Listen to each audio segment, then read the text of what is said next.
Hey, Erica, how's it going? Welcome to the chat. You know you get your horn. Welcome. We got a member in the building. Erica's the first one in the chat. I appreciate that. I'm doing really good, man. How's your morning going? Just getting up. Yes, yes, yes. Please double tap them screens. Um, so I got a little news for the channel, a little update on the channel for you guys. We received our first copyright strike today, and it wasn't from another YouTuber. It was from Sinclair Broadcast Group for running, what was it for? Oh, the Confession of the Happy Face Killer, that interview from the news from the 1990s. Like, yeah, uh, really, really disappointed me this morning, but found out that our channel should be okay. It doesn't affect us in any way. We just got to be careful. You're only allowed three YouTube copyright strikes, but if in 90 days, um, it should clear up. It should fall off in 90 days, just being that we shouldn't get any more copyrights, hopefully. But we're growing pretty fast. So, we might be earning some haters out there. We're going to have to be a little bit extra careful running forward. Yeah, man, you would think it would be. I mean, I knew they couldn't do it on like the interrogation footage and stuff because that's all public record.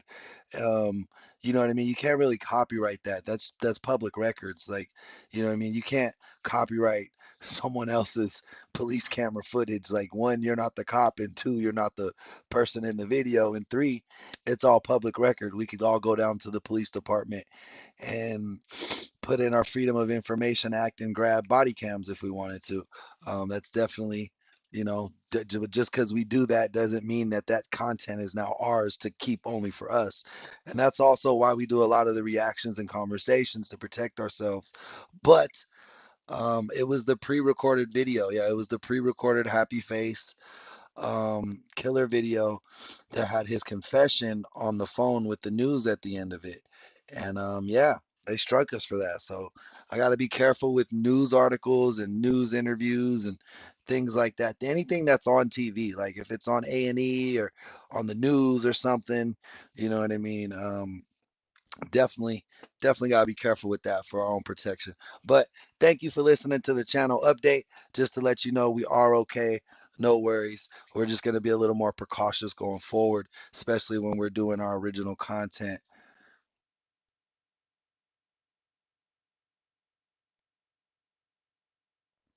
Yeah, they get away with it all, man. I mean, I see people just watching movies sometime, or do you see those clips channels that just cut down fucking movies and make shorts out of them? And it's like, how can you do that, bro? That's literally someone's intellectual property. Someone wrote that movie.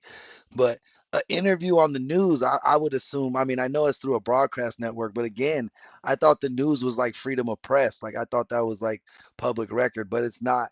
These news companies are actually, big corporations and are fed, and paid for. So what we see on news, like on our television, isn't like what you see like on YouTube or when you have personal reporters. Now here we just do true crime investigative reviews, but there are other channels that like are like investigative reporters, and that's where I like to get my news from, is from people, actual streamers like myself, because I feel like they're themselves rather than pay a part of a paid corporation. Um, but we got a really cool video lined up for you today, guys. I'm gonna give you a really good stream. I know it's gonna get good. This first case I'm really excited about. It was the murder of Grace Jennings, is the case name. Um, just to give you a small setup, there was three friends hanging out at one of their houses. It looks like this girl's house, and then one of the girls who was staying the night, I think it was a boy and two girls. One of the girls who was staying the night was found dead in the garage in the morning. The police came and found her dead body, and then now they're talking to them, and then they're gonna get to the interrogation. I hope. We'll check this out. I've never used this channel before, um, but we'll see what happens. I have to. They can't get out of the Unfortunately, ma'am, but house. this is an active investigation, okay? Can So I nobody's going block back the in the door house. somehow? No, No. this is a crime scene at this point. How's my house a fucking crime scene? There's a deceased There's a person dead in your body garage. That's why it's a crime There's scene. a body in there? Yes. A dead body in your Stand garage. up for me. Just walk this way. What the fuck? Go ahead and come here with me now. Who is she? You know who she is? I don't know who was in there. Is she? Kiara said that her friend Grace was her ex-friend. There was a gal by the name of Grace there last night. There's a purse that was right in the... Grace, what is her last name? Jennings? Hey, Be Wise, welcome to the chat, man. Appreciate you stopping by. Welcome back, buddy. She's tall, skinny, black girl. That helps you guys. Oh, I don't want the kitty out there. Sweetie, Voodoo, please go back in the house. The woman discovered on the garage floor was in fact identified as 21-year-old Grace Jennings. Cuts and bandages. Sure you don't have any weapons, okay? Here, put your hands up right here. Right here. This dude got cat hair all over him. I get it. It's good, bro. Here, for now, bro, just because it looks like your girlfriend or whoever's in there is really injured. So for now, we're gonna put you under detention, okay, until we can figure this out. You're not under arrest. Okay.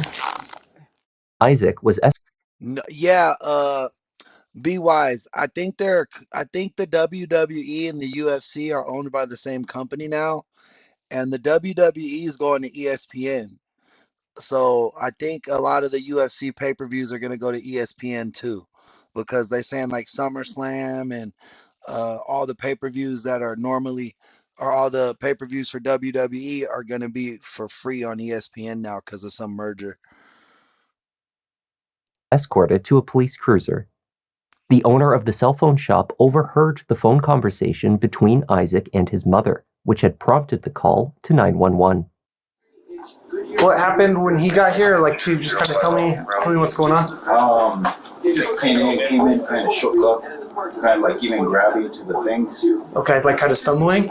Not really stumbling, but he was just shook up. He couldn't even talk. He couldn't talk to me. I'm like, bro, you're okay? He's like, yeah, I just witnessed something awful. I was like, you okay? Like, he's like, I can't even tell you, but it was awful. And he just couldn't talk and started tearing. I told him, just have a seat, bro. Just relax. Like, you don't have to tell me nothing. Just chill.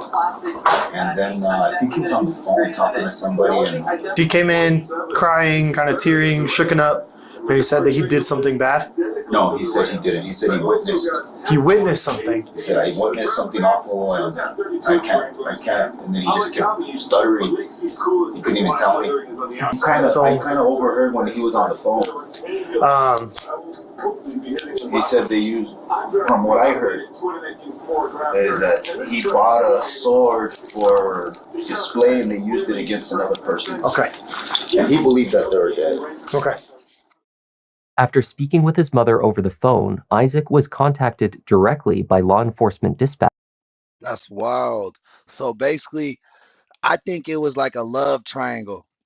I think those two girls were fighting for this guy. That's what I think happened. I don't know because I'm skipping through his commentary just to be extra careful with the video. We just want to use the footage from the police. But if you want to watch the whole video, it's Just Thought Lounge, the murder of Grace Jennings. So, but yeah, it seems like they were all kind of just losers who hung out at that girl's mom's house. And they probably just hanged out, did drugs, listen to music, stuff that people in their late teens, early 20s tend to do, rather than getting a job. Not everybody's super productive their first couple years as an adult. So with that being said, it's all understandable. But I guarantee you they were using some type of drugs like meth. There was a fight over, like, he was probably talking to both girls.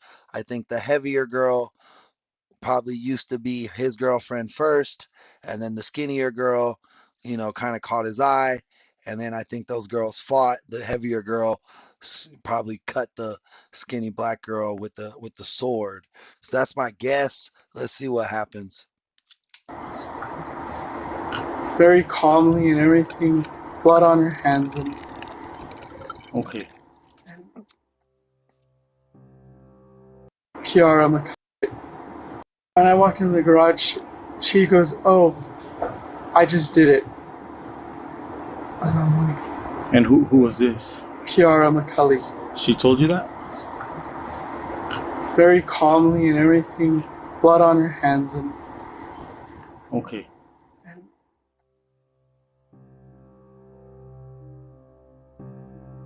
4 years earlier, Lanny McCully had allowed her daughter's boyfriend turned fiance, Isaac darker under the surface. Some took a stranger turn. Kiara. An ex-boyfriend reported that she began to refer to herself as an all-powerful witch. There were definitely 16 or cut me 2 months ago, and a result. This is psychotic. I just gotten out of treatment. I was in there for 8 months, and I went to the mall to go hang out with my sister and, I don't know, just chill. I was enjoying being out and about, and I see one of my homies, and then I see her. Walking around, talking, chatting, whatever. And this chick literally goes, "I shit you fucking not. Did you just get out of jail because you stabbed me and cut me 2 months ago?" Huh? What? And I told this bitch straight up, "No the fuck I didn't. I was in treatment." Like, "Yes you did. I have evidence on my arm." I looked at it and it looks like she stabbed herself. On her forearm, her left forearm.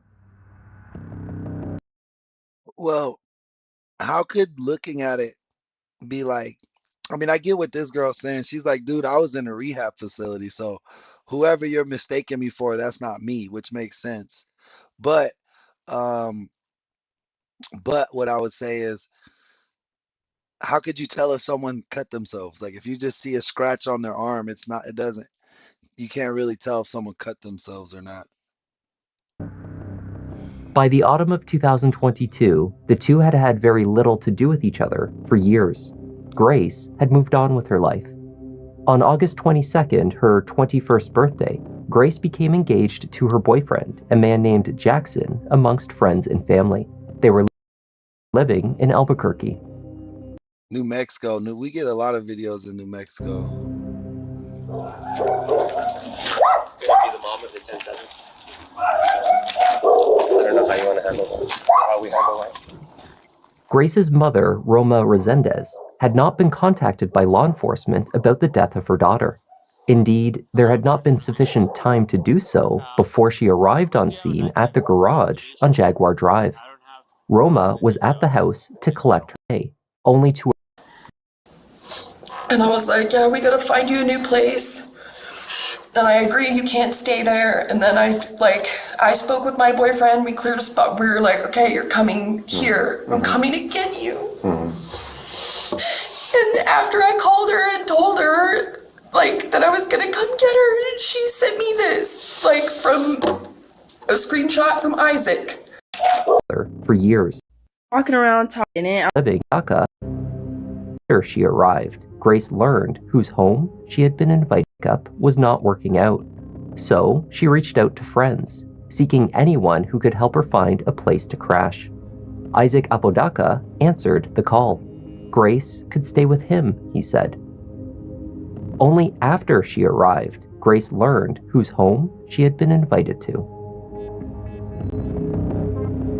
Seen at The police. Okay. that it was the home. I don't boyfriend, we kicked out. Arrest for the murder of Grace Jennings. That the three of them slept in the same bed that night, that Grace had arrived at the house only the day before. She had stayed the night in the garage with both Isaac. Hey, Eliza, welcome to the gang, bro. I appreciate your subscription. Okay, so it looks like the skinny girl Grace, the taller girl that got murdered, unfortunately, she was having issues with her fiance and looked on Facebook for somewhere to stay. Isaac, I don't know if he knew his crazy girl friend had issues with Grace before. I'm not sure. I couldn't. They didn't divulge that info. Um, Officer Ann, welcome up. Welcome to the team. Appreciate you. Welcome to the chat. Hey, Officer Ann, appreciate the subscription. Travos, welcome in. Mackin, the return of the Mac, baby. Joyce, also, welcome to the chat. Appreciate all you guys. So, just a little quick recap on the case so far. Looks like we got 3 young adults. Uh, one girl, the girl who got murdered, her name was Grace Jennings. She was on Facebook looking for a place to stay after going through some issues with like some type of breakup with her fiance or something. So Isaac, this gentleman that we see right here, invited her over. He said you could come stay with me. But that's what I was saying. I don't think he knew that his girlfriend that he lived with and the girl Grace had prior issues before. Um, his girlfriend seems to be some type of sociopath, and she thinks she's some witch.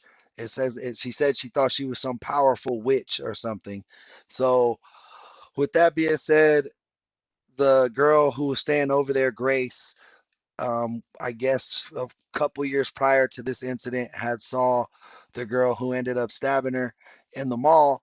And then the girl accused her of saying, "Hey, you tried to fight me last week, like 2 months ago, and you stabbed me in the arm." And then the girl was like, "No, I was in a rehab facility. That couldn't have been me." So it might have been mistaken identity, or the girl who thought she was a wizard was just making stuff up in her head because of drugs and paranoia and stuff. That we don't know.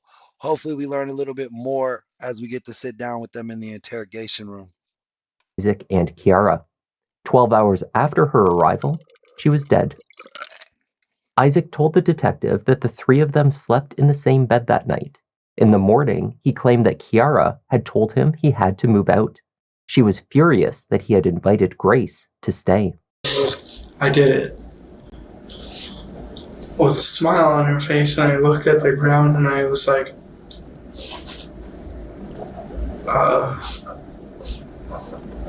what do I do now? I'm scared right now. What are you scared of? Of what just happened. It's a lot to take in, I can imagine. This poor kid, man, like to wake up and see your girlfriend stabbed like your friend with a sword, like that's wild. It seems like she stabbed her with the sword. He said he had a sword in there. There was like a garage they turned into an apartment behind I think Kiara's mom's house that him and Kiara stayed in. And then he invited Grace over, and it didn't seem like there was commotion the first night, but she didn't say nothing, and she just killed the other girl in the morning. And when he woke up, she was like, "Yeah, you got to move," and I did it. Well, what he just said. The timeline offered by Isaac was exact. Grace had arrived at 11:32 p.m. the night before. Let me help you out with that. Let me help you out with that. I got you, brother. He said. What time did you guys wake up at? What time did you wake up at? I woke up at about 7:50. 7:50 a.m.? Yes. So at what time did Kiara tell you guys had to leave? She told us we had to leave at about 8:30. Okay.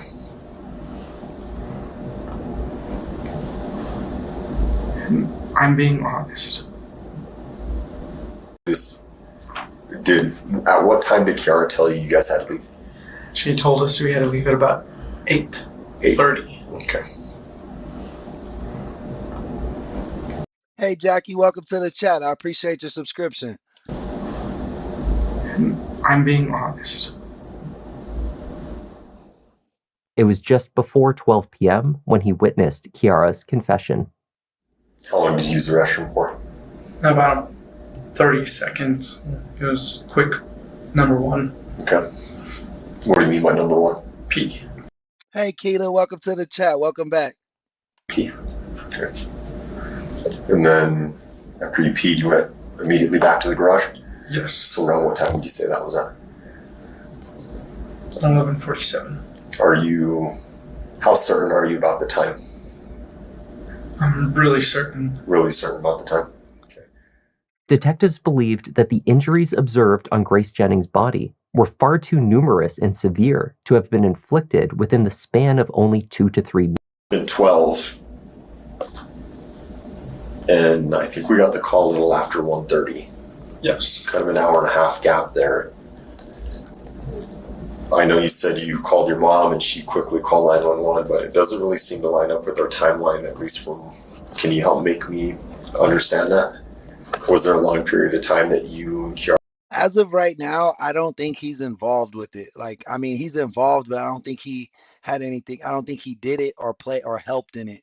I think he just left and was in shock. I mean, he literally walked into a random cell phone store. Like, I don't think he really knew what was going on. Hey, Jaden, I hope so too, man. I hope so too. I'm trying to do it big, baby. I'm just glad you appreciate it. Rich boy, welcome to the chat. Were trying to figure out what was going to happen. There was a long period of time. It was when I was standing on the side of the garage. Tell me about that. I was hyperventilating on the side of the garage. And I was like, you've been super truthful this whole time from what I can tell, and we really much appreciate that. I got one more question. I want you to be real truthful with it, as you have been this whole time, okay? Yes. At any point, did you think of, or did it cross your mind, or did you start helping Kiara with covering this up at all? No. No. At any point, did you help Kiara injure Grace or do anything to Grace? No. No. Kiara McCulley's interview immediately took an unexpected turn when she began to speak with a non-existent person. She trying to play that. She trying to get a psycho like that. She's not fit to sit trial type thing. I fucking hate this girl. I can already tell I hate this girl, bro. I'm getting so mad just looking at her fucking hairstyle, bro. Like, I can already tell what type of chick this is, bro. Like, she's super Karen. This is crazy Karen right here, guys. Guarantee it. The number one suspect, this girl right here. This is the number one suspect, Kiara. She did it. Winston, welcome to the chat, brother. Appreciate you. In the room. She then helpfully explained to the detective her self-diagnosis was dissociative identity disorder. Oh, and she's fucking arrogant. Her self-diagnosis. She's so smart, she don't even need a doctor to diagnose herself. She could just do it herself by fucking Google, right? What'd she say she have? In the room. She then helped. No. In the room. Kiara. To speak with a non-existent person in the room. She then helpfully explained to the detective her self-diagnosis was dissociative identity disorder, a condition previously known as multiple personality disorder. The detective was speaking with Froggy, a persona she described as her stage name. Little Kiara. This bitch lying, bro. This bitch a fucking liar, bro. I wish somebody would just punch her in her shit. Brandon, welcome to the chat. If you didn't know, a member is now in the building, so everybody give Brandon a warm welcome. And when Erica showed up, it wasn't nobody here but her, so we need 2 member horns. Y'all welcome Erica into the chat too. Please be really nice and give them warm welcomings because the members are the heartbeat of this channel. Kiara. I was trying to sleep. Hot spot. So her and her boyfriend lived in a garage turned into an apartment behind her mom's house. A girl named Grace, who was, I guess, friends with her boyfriend, said she needed a place to stay. She had just broke up with her fiance. He told her she could stay over. This made her really mad, and she ended up stabbing him with the sword, I believe, or stabbing the other girl with the sword, which caused the boyfriend to leave the house, call his mom, tell him what happened, and then his mom called 911.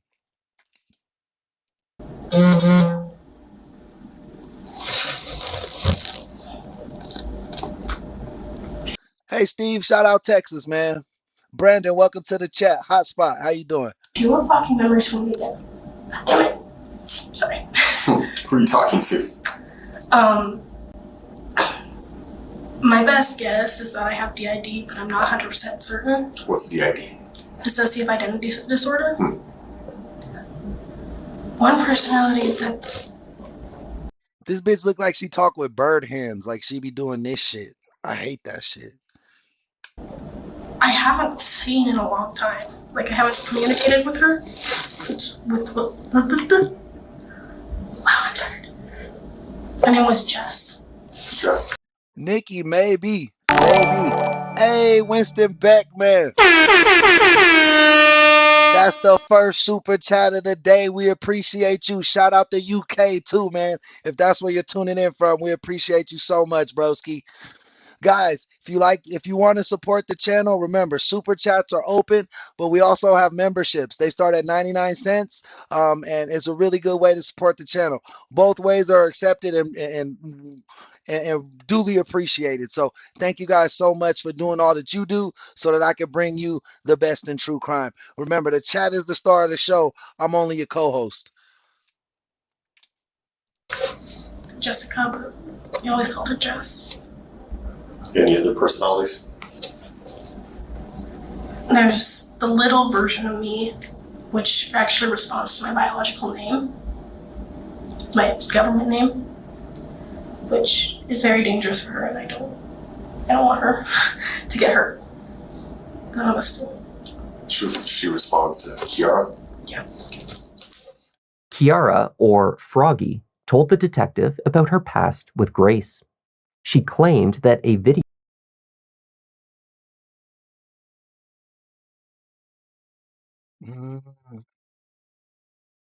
Shout out Chris, man. As a Vale, she said she's a RN. Well, Erica's a retired RN. That's cool. We got a lot of medical people in the field in our chat. Appreciate. Oh man, it's going crazy right now. I appreciate y'all. Shout out As the Vale. Shout out Vale. Shout out Tiki. Y'all doing it too big right now, man. Thank you so much. I mean, thank you so much. It really means a lot to me, bro. Like y'all have me blushing and shit right now, man. I'm turning red. Like I'm turning red. I'm gonna turn into the Kool-Aid man. But thank you guys so much, man. For real, for real. I'm sorry to sidetrack you for the people that are watching, but yeah, this girl's lying, trying to say she's crazy. We don't know if the boyfriend was involved. The way he was in shock after it happened, I'm gonna say he's not involved with the murder. And I think this girl is just super crazy. But she also, just if you just tuning in, she lied and said that I think she misidentified Grace before she came over to that house about 2 years before this incident. She saw Grace in the mall and accused Grace of trying to stab her. Grace said, that couldn't have been me. When did this happen? She said about 2 months before they met up in the mall. And Grace said, well, I've actually been in rehab for 8 months, so it can't really be me. But she didn't believe that. So when she saw her again, I think she thought, that's the girl who tried to stab me. But she has invisible friends and shit. So we don't know if she ever got stabbed. For real, for real. Grace said she thought that girl stabbed herself or she cuts her own wrists. You don't know? I'm not sure. What do you think? Well, I'm partially hopeful for her to be dead, but I'm also like confused. I'm like. Why would you hope that she's dead? I'm still angry at her, but I also have hope that she'd be better. But it's like this frustrating emotion that I can't seem to pinpoint. Oh, throw her in jail right now. Throw her in jail right now. Vel, thank you for the subscription. Hey, that's much love. You sent the super chat before you hit the sub. I appreciate you so much, Vel. Tiki, again, man, thank you for that $10 super sticker. That's huge. So yeah, she's crazy as hell, bro. She just admitted to fucking first degree murder. On me, she should be in jail for life right now. She's done. She was the first person I ever loved. Grace was. And the first person to completely destroy me. So part of me hates her guts. It wants to see her dead. The other part wants to see her get better and see if she'd admit it. Just fix it. It's like I'm split. I don't know what's the better emotion, and fighting between them is really challenging. Sure. That's why I didn't want her in my home. It's just like, this is too much. Yeah, a lot of What, Muse? I'm sorry that happened to you. If that's real, bro, my heart goes out to you and your family, and I'm glad you're okay. emotion. You said that part of you would be okay if she was dead, right? Yeah. It's honest. I like honest people. I don't want to lie. Yeah. Have you ever thought about hurting her or killing her? I've had a couple dreams like that. You had a couple dreams like that? Yeah. Depending on the dream. So there's several dreams. Yes. How many? I've had like a bunch of murder dreams, if you could call that, about a lot of different people. Not disgrace. Yeah, Mac, is she running with that DID or multiple personality disorder? She really trying to run off with that. She want to get it clinically unfit for trial. That's what she's trying to throw out there. Yeah. Grace is like the number one, I'm pissed at you. In an effort to explain her condition, Kiara used a video game analogy. It was as though all of her personalities were connected to the same gaming system, like an Xbox. But at any given point in time, only one of them held the controller. The question was, when Grace Jennings was brutally murdered, who was I'm sick of that. Just like, what the fuck? Yeah. You think it's possible he killed her? I'm guessing myself right now, like second guessing, trying to figure out if it was one of them or someone I haven't met yet. Kiara claimed that an invisible force, which she believed to be the spirit of little Kiara, had held back her arm when she first attempted to stab Grace. It looked like an ear on my wall. A what? An ear on my wall. It was really confusing. There's an ear on your wall? Yeah. I think that was part of the dream, though. Like a human ear? Yeah. It's like, what the fuck? What did it look like? It looked like one of Grace's, but it had like dagger in it, and the dagger's not that sharp. Yeah. Like, what the fuck? The possibility remained that Kiara, or one of her personalities, was not the Hurting kids. I see. Kiara had joined Isaac's secret organization. She had an initiation tattoo on her arm, and a Words. In charge of sex trafficking, in charge of anything that has to deal with hurting kids. I see. Kiara had joined Isaac's secret organization. She had an initiation tattoo on her arm, and another that represented membership in her platoon. If she wanted to advance in the organization, however, she needed to take action. He had me join. And I'm like, I don't know what the fuck's going on. Talking about the black market and ghost and Bitcoin and the end of the world in 24 days. There was a number he said, like a number of people he killed? Yeah. How many? 40. 40 people? Supposedly. It's a big claim. Yeah. In Santa Fe? Or just all over? Probably partially in Roswell. He was in a gang. Or is, but he no longer lives in Roswell. It's confusing. What gang was he in? I don't remember the name.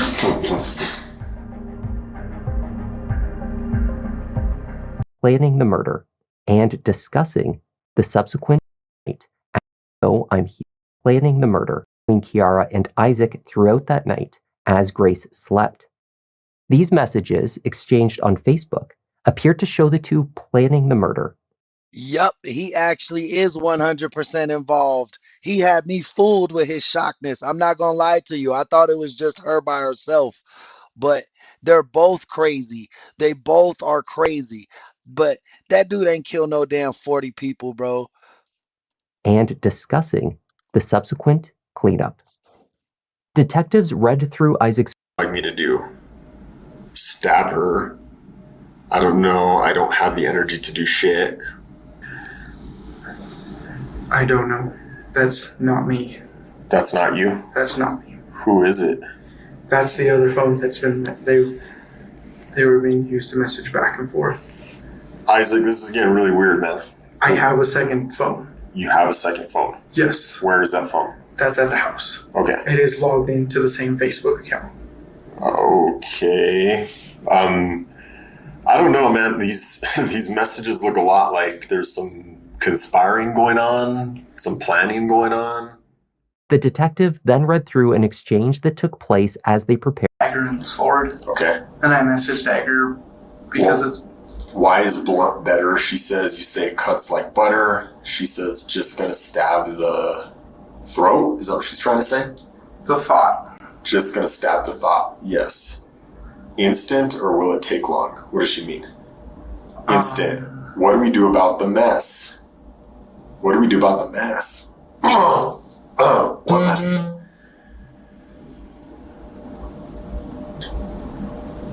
We burn it and I'll buy new blankets and bed. Hey, that girl 86, welcome to the chat. Josh, also welcome in. What's going on here, Isaac? I was talking to her and. What mess? She was talking about. She said was gonna stab the thought. And I thought like, like she was poking the thought that was in her head about her dagger. Okay, what about? Oh, bro, lying. He ain't never killed. He told his girlfriend, I killed like 40 people. And then now he all shook and shit. Like, yeah, bro, lying too. They conspired. Basically, that story that Kiara, is that her name? Kiara was making up about Grace stabbing her.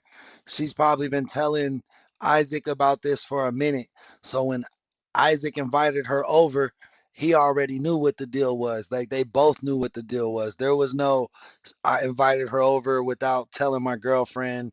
They both knew. He was like, "Hey, that's that girl you're beefing with.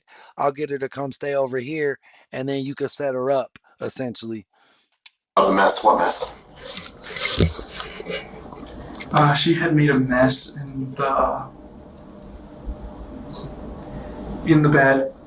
What kind of mess? A poop kind of mess. A poop kind of mess? Yes. We burn it and I'll buy new blankets and bed? Yeah. But until we can, I love these sheets and my favorite fuzzy blanket is here. I know. Just intense wash tomorrow, hydrogen peroxide and ice. Wash her. Hydrogen peroxide and ice, they're trying to get the blood out. We'll get it out, yes. Can you help this time? Yes. I am just waiting for you to make the first move. What does she mean I'm waiting for you to make the first move? She will wait till sleep. Nice. I'm glad we with you, Floridian. You have a good day at work and you have safe travels while you listen. Shall we wait till sleep? So she pooped herself last night? Yes. And did you guys wash the sheets? No. So you guys slept in a bed full of poop? Yes. So when we go to the garage later for a search warrant, there's poop on the sheets? Yes. Okay. No, they're gonna find blood all over that fucking garage. Gotcha. What are you guys waiting for till sleep? Shall we wait till sleep? Remember when you told me don't be a pussy when I kissed you? Yeah, brat. We will have to take care of the mess ASAP after we finish. We will have to take care of the mess. I thought she already pooped herself. What mess are you guys taking care of? I don't know. Joseph, you are 100% right, brother. Welcome to the chat.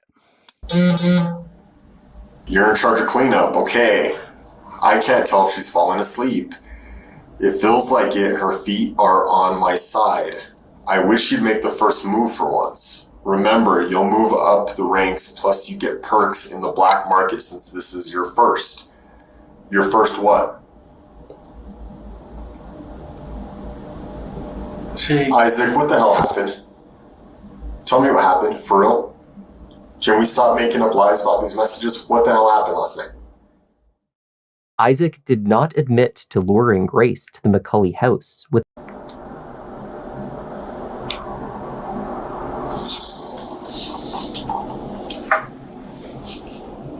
I wanted her to just end it up. And I do mean what it means that time. Cool swag, welcome to the chat. Yeah, this is for sure conspiracy to commit murder. At first, the way he was in shock and the way he looked all confused.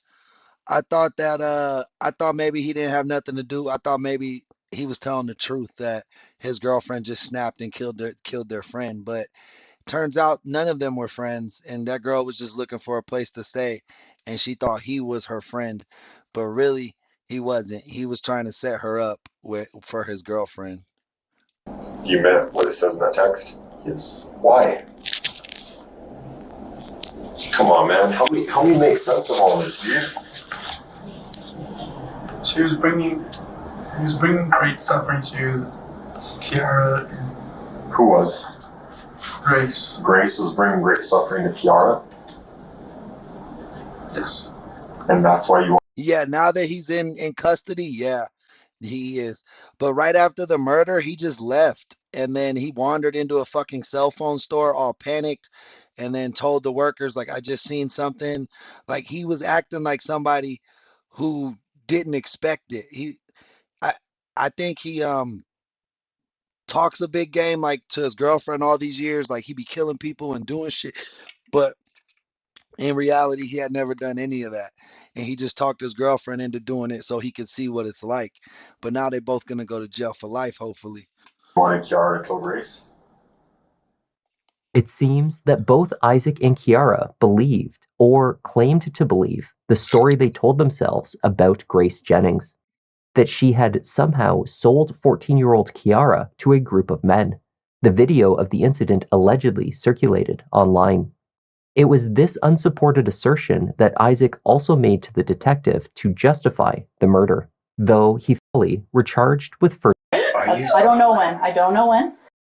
So not only did she make up a stabbing, but a girl the same age as you sold you off to a group of men. Like this girl, like that white girl is just making up the craziest shit, bro. But that's you're gonna This video has never surfaced, but only she's seen it. Get see in the fuck probable outta cause here. hearing. There's when he's gonna mention the text messages, Oh, and that's why Isaac. Because Isaac knew. That's why we let her go? Shit. I'm not Who sure. the fuck are these people? I don't.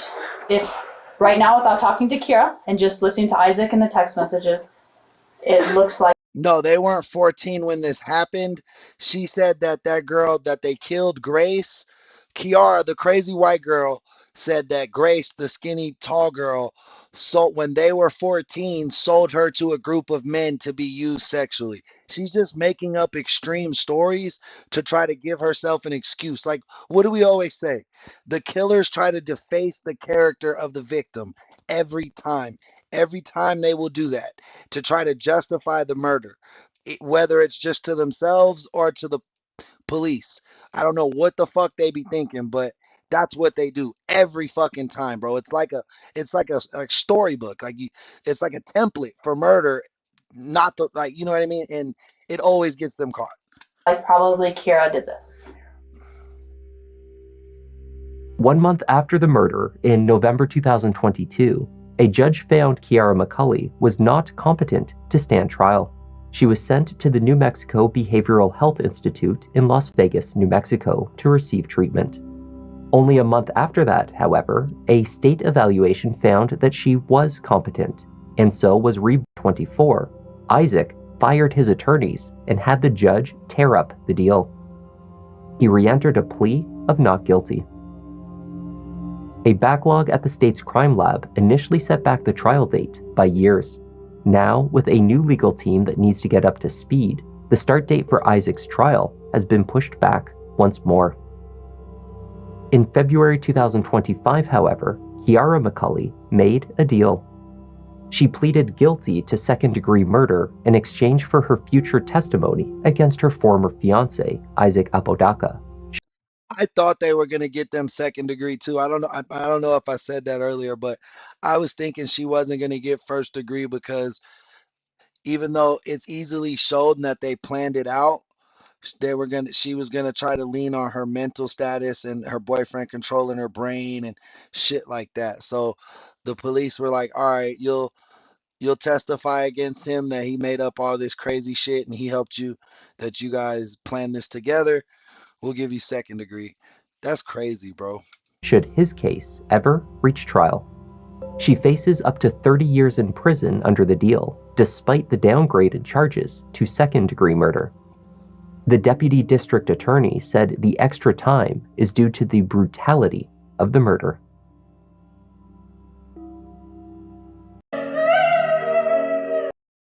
Hey, well, that's not a horn. That was a crazy story, but it's not a horn case because we can't give the horn for that verdict. We can't celebrate that verdict because I don't think that mom really got justice.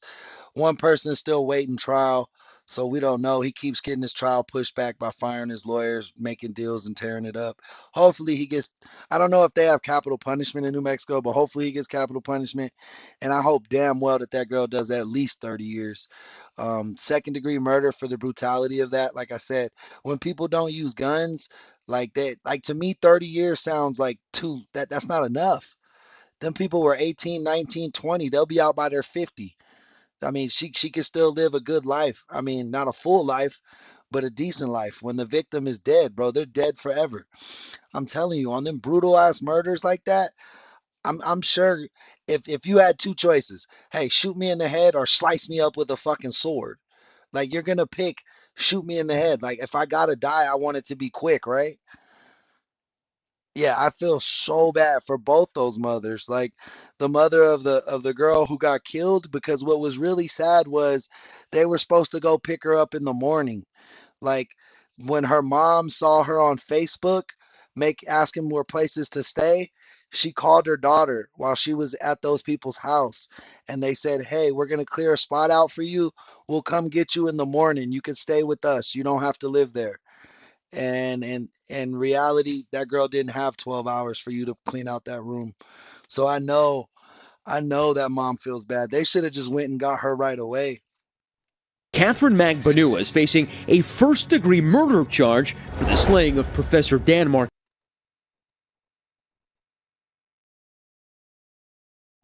Right. That's not enough time, cool swag. Like to me, 30 years ain't enough to take a whole life, especially the brutal way she did. I mean, you got to think about the victim, bro. If someone's attacking you with a fucking sword while you're sleeping, like that's got to be like one of the scariest things to wake up to. It's got to be painful. The girl's not gonna know how to use a sword. It's not gonna be a quick death. She was probably just hacking at her, and there was blood everywhere. You know what I'm saying? Um, this one is Catherine realizes she isn't going to get away with murder. From our favorite channel, Stranger Stories. Markel. Police say Markel was gunned down in his Tallahassee driveway in 2014 as part of an elaborate murder-for-hire plot orchestrated by the wealthy family of his ex-wife. Business. Within months, the two began dating, and Alderson soon began to confide that his sister, Wendy Adelson, was having problems with her ex-husband, Dan Markel. Charlie Adelson had always hated his brother-in-law, and when the divorce became hostile, he no longer felt he had to restrain himself for his sister's sake. Wendy Adelson and Dan Markel's main fight was over the custody of their two young boys, and the Adelson family was strongly opposed to Markel having any rights. At the urging of his mother, Donna Adelson, Charlie began to look for someone to take care of the problem. This person turned out to be Sigfredo Garcia, and Adelson coordinated his plans through Magbanua, who had reached out to Garcia. Joining Garcia was Luis Rivera. We came in here talking to you, so from the beginning we're just recording this whole thing with you. So this came back from Chris yesterday. He's signed the bottom of it. If you just want to look at it and review it, we'll have you sign it as well.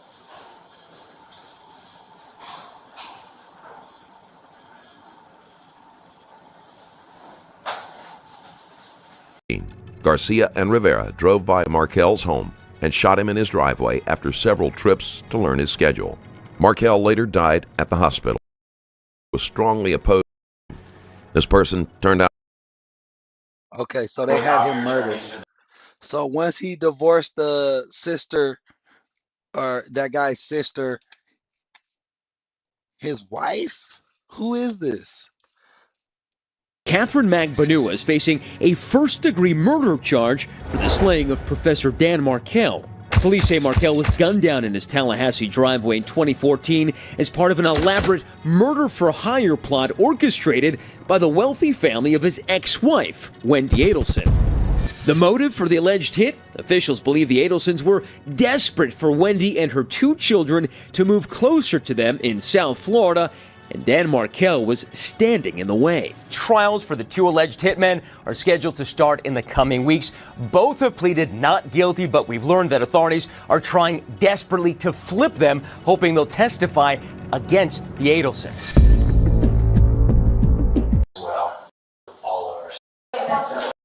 After several trips to learn his schedule. Markel later died at the hospital.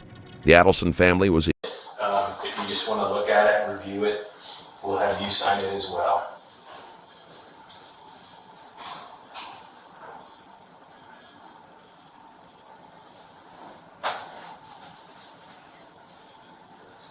I think this is the one that like Tara just like It's, went over. yeah, it's the same thing, yeah. So if you just want to sign the bottom of it, the second page.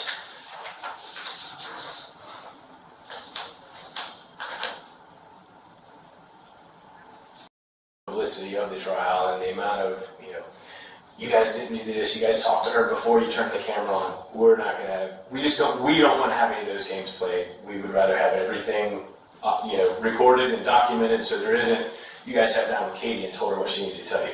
Magbanua is concerned about keeping some of the details private, but that is no longer an option. The case has gained too much public attention for secrets, and everything is going to come out. Okay. We didn't do that. Yeah, because like my attorneys were not even here, so this Right. is like. Right, exactly. So this is my first time sitting down, talk to you. Yeah. So we want everything, recorded. So there's no question about, like it did last time, people were making allegations that we fed people and things like that. We're on the up and up. This is not, this is the way it's been the whole We're time. not here to trick you, berate you, this is. Right, exactly. So this is different. It's gotten to this point, basically. this is your side of the story. Yeah. You tell us the truth of what happened, and we'll ask questions when we need to, but. Yeah. Let's do this. Will you raise your right hand? You swear to tell the truth, the whole truth, and nothing but the truth. Yes. All right. Now we got that out of the way.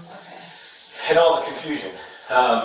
Really it's best to start with, I think how you met Charlie would be the best way to start. And then we can probably sequentially, work a timeline out from there. Okay. Well, I was working in Sophie Dental, and then he's like one of the specialists that came in. So This was from about a year ago. then from there, he's, we get the phone numbers from the doctors, from what I remember, and then we put it on our cell phone, so then whenever scheduling purposes, we'll, we can contact or text the. Charlie Adelson was a dentist who got his start in his family's practice. He was the link between the family and the other conspirators who were involved in Markel's murder. Any of the doctors, any of the dentists. Okay. So Wait, what did he say? We get. Happen, and we'll ask questions when we need to, but. Magbanua is concerned about keeping some of the details. Contact or we get the phone numbers from the doctors, from what I remember, and then we put it on our cell phone, so then whenever scheduling purposes, we'll, we can contact or text the. Charlie Adelson was a dentist who got his start in his family's practice. He was the link between the family and the other conspirators who were involved in Markel's murder. Any of the doctors, any of the dentists. Okay. So I went through there. And just started texting, and then. Yeah. You started dating, obviously. Yeah. Okay. So the brother who hated the ex-husband, this is his girlfriend. And she knew the goons, I bet. She was the one who knew how to get in contact with the goons. How long did that progression take from the texting to the dating? Like, how did it evolve? Like, from being a doctor? Well, this is like all the way from 2013, I believe. So, well, yeah, he was like persistent. He was just persistent about like, and I told him, I was like, I have kids, like I don't really have time, I don't have a babysitter, I don't have like a chance to just go up and about, like I don't have that type of freedom, like, so. Little by little, he was just, trying to, oh, come on, let's hang out. And then, Like one day, like I just went over to his house. I don't remember. Time frame, I guess, would be late 2013, early 2014. Yeah, that was 2013. Okay. And it kind of grew from there and became more of a Hey, Gloria, welcome to the chat. dating relationship, I guess. Yeah. Okay. How long would you say you two dated? Like I said, like, you know, I've always said that we never had like, oh, he's my boyfriend, I'm his girlfriend type thing. Probably from 2013 to 2014. Right. It's more hard for you to say than less of you don't know what to say. I think this is where disagreement that's signed into, this is where you have to clear your conscience. This is where you just say what you're trying to say. Get it out. We can talk about it. We're going to talk to Chris about this. Obviously, there's a lot of conversations to be had after this meeting that we're having today. A lot of conversation? Not with you. Not with you. Not with you. No. Between the prosecutors. No, between us, and there's just a lot that has to go on after this. So just say it. Just come out with what you're talking. So Charlie's giving you something, and you're giving Garcia something. What is it? What's the agreement? What was Charlie going to do? Yeah, something needed to be taken care of for him. And for what was for them. She's still lying. She's still lying. Hey, living life, welcome in. I don't know why, but your name reminds me of that old show, Living Single. That was my jam in the 90s. I remember watching Living Single with my mom. That was a good show, man. Markel. Okay. And what was Charlie getting in return? Was he doing anything in return? What was he willing to do? Well, yeah, like he would have, like the money wise, obviously, like, you know, like they would be, like Charlie's like, oh, they're going to be taken care of. That they're going to be taken care of. Did he ever give you a number? What's the number? No, he didn't give me the number. He didn't give me a specific number for it. He said, go do this and I'll take care of you. He didn't say how much or anything? No, not to me.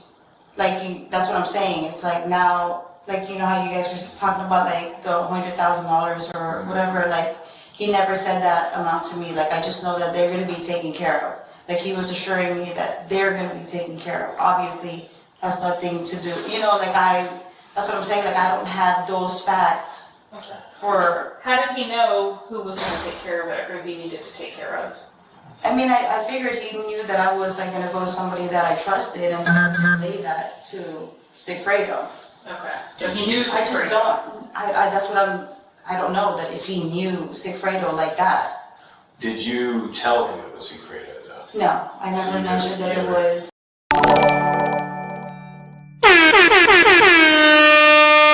Welcome Vale as a new member. Vale is in the building as a member.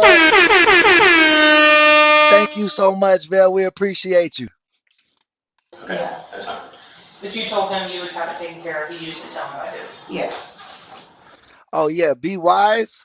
Be Wise. Yeah, that was my jam. We are living single in a 90s kind of world. I'm glad I got my girls. That was my jam, bro. Okay. Sorry, we're jumping around. Well, they just stole, you know, Friends was just a stolen idea of living single, right? And you know that Seinfeld was just a stolen idea of Martin, right? Martin was Seinfeld before Seinfeld, and Living Single was Friends before Friends. Fun fact. The problem is I just don't want to go the roundabout, like, you know. We're trying to get directly to. Well, I'm glad to meet you, Tracy. Thank you so much for your support. It really means a lot to our channel. We're a small channel, so anytime anybody gives anything, it makes a really big difference. And that's what and you can help us with that as well. Just say it. Sometimes just let it go. You know, the envelope that was in the bag. What was it? I never looked at it. He told me, do not touch it, do not open it. That he had, he would, as time went, like, you know, I think back about the things that he's saying, and then he's like, oh, Like, I never keep money in my house. Like, why is he telling me that? Like, now in my head, I'm like, okay, is he telling me that so that he won't get robbed? Like, he won't turn around and he would, well, yeah, hindsight, like I'm saying, like, I figured this out later on. You know, he did have that safe in his house, but he'd always be like, well, I don't keep money in that, or, I never saw any, you know, like he's opened it before, but I've never like looked inside and see anything inside. When he, on that paper, which I felt like that had all the information, and obviously I had given that to Sigfredo, but when I gave it to Sigfredo, like I never, like it was in my bag, and then I had told Sigfredo like, oh, like the paper's there, like, and he never showed it to me. He took it and then he left. Like, and this would have been prior to the trip they made up in June? Yes. Okay. Yeah. I don't. Well, you got one more sub. I just subbed to you, Trace. I'm gonna check your content out after I get off stream. I don't know if he had given me that paper. Did he, and that's fine. Yeah. Did Sigfredo ever tell you what was written on it? No. Okay. And that's like the information that I wish I had, because that's why I was That's so fine. Don't make it hesitant up. to even. Don't make it up. Don't fill in a gap that you don't know the answer to. Okay. I just want to confirm one thing on this. So you told Charlie you would have it taken care of. So Charlie didn't know you were going to Sigfredo, but he probably assumed, is what you're saying. Yes. Okay, but you didn't tell Sigfredo it's from Charlie, and you didn't tell Charlie you're going to Sigfredo. You just told him that you would have it taken care of. Yes. Yes. So make sure I understood what you were saying. Yes. So obviously you told him that you had somebody that could do this, or he wouldn't just give it to you and say, hey, just how did Well, that yeah, progress? like, that's what I'm saying. Like, through time, you know, he keeps telling me there's something needed to get taken care of. Obviously, he's never said like, oh, that somebody needed to get killed or anything. He never said that. Okay. Magbanua keeps insisting that she doesn't know what Charlie had planned, saying that she knew something was going to happen, but she didn't know exactly what. The setup was too elaborate. He had asked. Yeah, she lying, bro. What the fuck you think he was gonna set up? Like she lying. She trying to leave herself out of it. Like, oh, I put him in connection with these guys, but I don't know what they actually were gonna plan. No, lady, you part of this whole conspiracy. You can flip and get less charges, but you ain't gonna fucking get immunity out this bitch.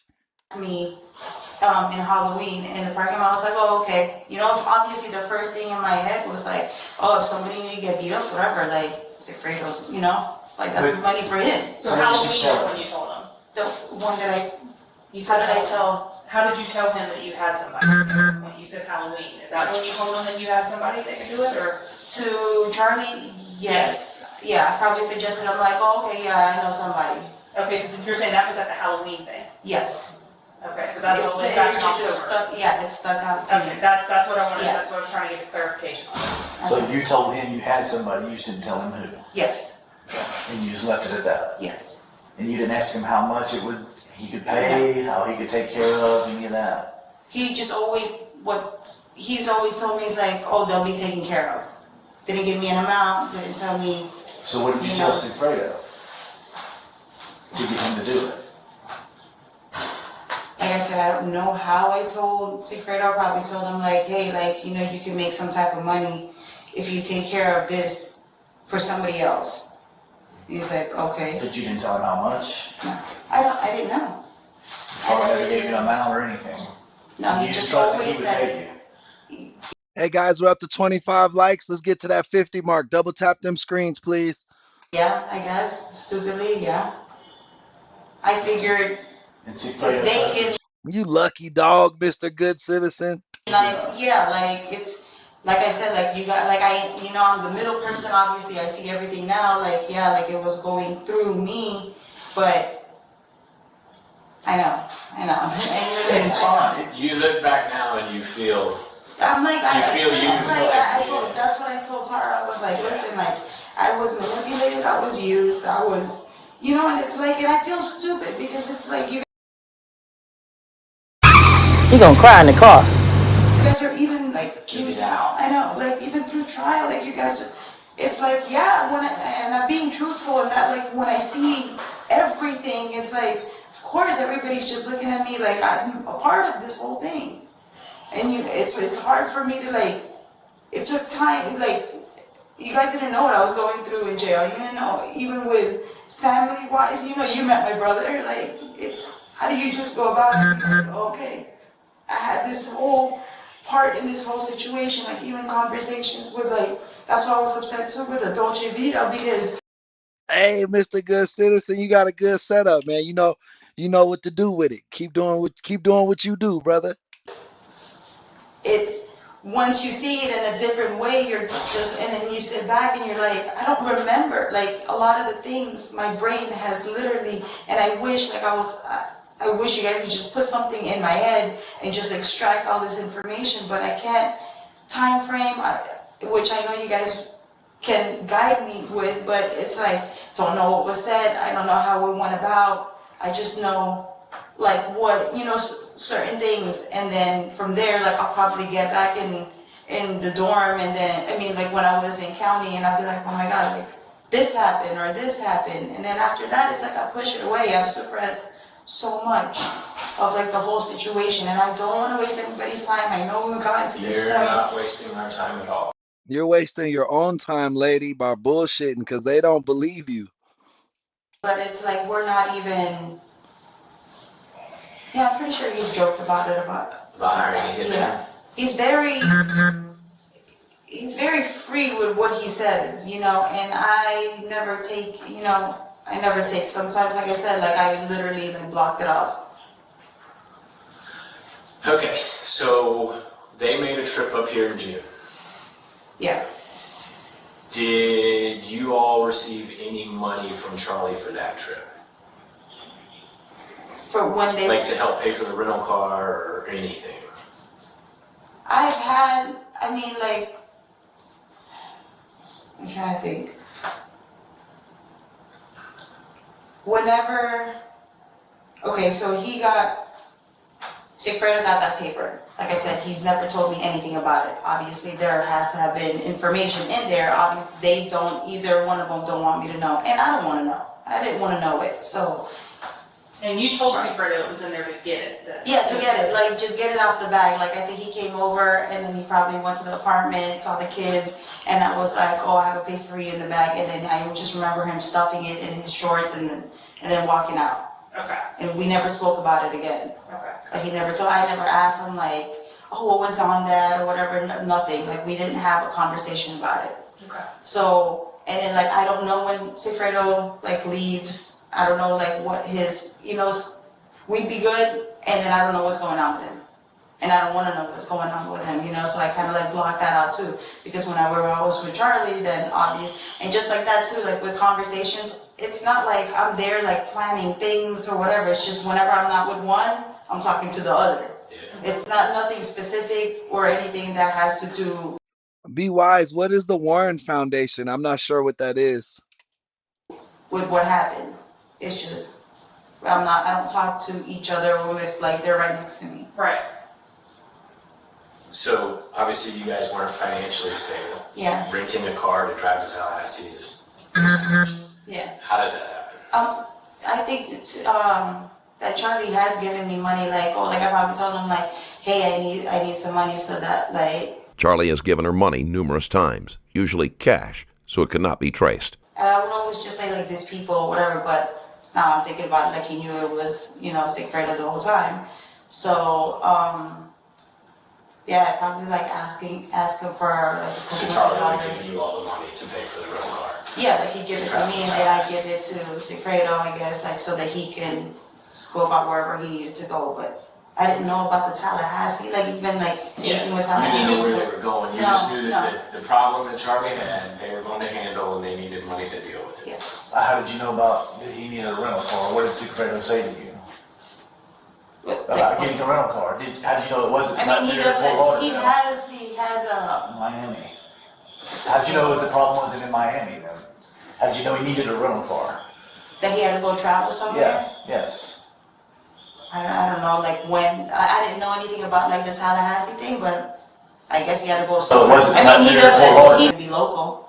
Okay, so did he come to you and tell you, I need money for this, and then, You say, I need money for a car, I need you to get money from your... how did you know to go to Charlie and ask for the money that he needed, is what he's trying to get? Well, because from the whole thing with the paper, but he didn't tell me what was on it or whatever, but I figured like he needed to scope someplace out, so if he's gonna go somewhere, then he needs a car So to here, do that. alright. You're trying to answer for Garcia. Answer for you. Garcia came to you and asked for, did he come to you and ask for money? Did he come Got you. That's some creepy stuff, y'all. Y'all talk about some creepy stuff, haunted dolls and stuff. Man, that's wild. to you and say, hey, I need money, hey, don't, what Garcia was doing is totally different. Yeah. How did it go from you back to Charlie, back to Garcia? How did that? I mean, I would assume that that's what Sigfredo told me. He's like telling me like, oh, I need money, like, to go scope this place out. So he needed like a vehicle. Do you remember having conversations with Garcia about that type of stuff? That, hey, I need money for a rental car. Do you remember having those conversations with him? That he needed money, yeah, for rental car, I guess so, yeah, yeah. And then I would just relay it back to like Charlie, like I need money so that they, yeah. That's all I was asking. Yeah. How do you know that you need money? I know it sounds like such a simple thing, but it's like I guess I'm just. You're trying to get through my the brain. memory. Because it could have been in Miami, right? Yeah. I guess I mean I never assumed that it was gonna be in. Maybe that was just my assumption that it wasn't anywhere local. Yeah. You know, obviously, if he's needing money, like, what do you need money for? I'm not gonna ask you specifics. Okay, you get a car, you need, you know. Hey, shout out. Oh, wrong button. Big Bad Bradley's in the chat. You already know what members in the building, and he's big mod status. Yeah, you're a little late, but it's okay, brother. No worries, we still rolling. Place to stay, you need. Give you an update. This lady is a medical worker. Her boyfriend is the dentist in the office. Her boyfriend had his sister's ex-husband murdered. She was the one that orchestrated the hit, that did the connecting, like in terms of I could get the guys for you. It looks like she had spent time in jail before she became a medical dental assistant. And now they got her in the office. She keeps saying she don't know details. She don't know details, but I'm pretty sure she's gonna be the one that could like connects the case and gets these guys arrested. Yeah, man. Make sure everybody welcomes Bradley to the chat. You know, you need to rent somewhere. So I was asking you questions, just trying to refresh your memory, Yes. so you can bring up Yes, sir. details Yeah. about what you remember. Okay, Yeah. so we're not trying to trick you. Vale just bought 5 gift memberships for people. We haven't had anyone uh we haven't had anyone buy gift memberships yet. So I don't know, do I give them away or does she give them away? That's awesome, man. That's really cool. That's a great way to support the community, allowing people's to, oh, you get to send the gifts. That's amazing. That's amazing.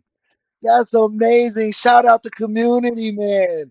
Shout out the community, man. Shout you guys out, man. Giving and caring for one another is what we do here. We're such a great environment, such a great community because of people like Tracy, people like Erica, people like Bradley, people like Anita, all the members, all the subs, all the likes, all you guys make the difference here. That's why I tell you each and every episode, the chat is the star of the show. I'm only a co-host. Thank you so much, man. You guys are really humbling me a lot today, and all I can do is keep grinding to pay you back. Or get you off track. And We're I just get trying to refresh that. your memory. I'm trying to recall back too of like how it even like occurred or what, you know, what was happening. Okay, so at what point, how did Charlie get the money to you? Did he just meet you and give you I cash? mean, like I was hanging out with him, so it would be like, yeah, he'd give me like Hey, a couple $100, yeah, like, and obviously he knew what it was for. Like in, not like. Oh, I didn't know that. Yeah, no, that was our first experience, so we're really excited about that. I'm just like. Erica, you make a big difference in life, man. You're awesome. I didn't think about it. Like, you know, like I wasn't there like, oh, okay, like this is for this and that. Like that wasn't. As the go-between, Magbanua knew more than she is admitting to the detectives. Charlie would not have continued to give money without knowing exactly what it was for. And if he had been in contact with Garcia himself, he wouldn't have needed Magbanua at all. I'm just okay. Like I was just okay with it. I was just doing it. You know, okay. I don't know what made me call him that day, or if I had seen him beforehand, or. You got to remember, she been through the system before too, so she know a little bit. She's stupid for talking to them without a cop right now. I mean, without a lawyer right now, because if she had a lawyer and she was honest, she could probably get out of this. She was only the connecting piece. Like she could say, he's my boss, he's my boyfriend. I felt pressured. He knew I've been to jail before. I didn't know I could get another job. So I just reached out to some people from my old life to see if they could help him. But the fact that he made her do all the muling back and forth, it makes her story of, I don't remember, really stupid. So she should have got a lawyer and tried to flip as soon as possible. That would have been best for her. Okay. So in June. The timing of the call is too convenient to be a coincidence, but the detectives are willing to let that point slide for now. They made a trip up. Floridian, just go to where the go over to memberships. If you're on mobile, go onto the channel and then slide over to memberships. You know, on top where it's like videos, lives, podcast, like on that menu. If you slide over all the way to the right, it'll say memberships, and then it'll let you pick what membership tier you want. And nothing happened. Was there any Yeah, we had a good chat today, Bradley. Real good chat this morning. Last night, we had an awesome episode too, man. So if you guys didn't check, we did a late night surprise stream around 1 a.m. Check that out, man. That was a good one. Once we get off here, if you still want to watch some true crime, check that one out. conversation after the June trip with you and Garcia about nothing happening? Hey, shout out South London. You know I love my UK guys and ladies. Maureen, welcome to the chat. Was there a conversation after that? Yeah. Not that I can recall, no. I mean, because obviously it didn't, and so I'm wondering what triggered them going back again in July. And how do they fund that too? So obviously something had to go back and forth to Charlie to know that there's going to be a second trip. So what? Tell us about it. Tell us what you know. I can't, okay, because, okay, June, you said that they went, yeah, well, obviously they went, or just one, I don't like that. Yeah, they both went in June, and they both came back, and then Bradley, that's for Android. On Apple, it'll only give you super chat or super sticker right there. To get to the membership, you got to go to the main channel. It's a little different from Apple to Android on the YouTube app. Actually, I think Wendy came down to Miami, and that's when you all went to the beach. That was around June? Mm-hmm.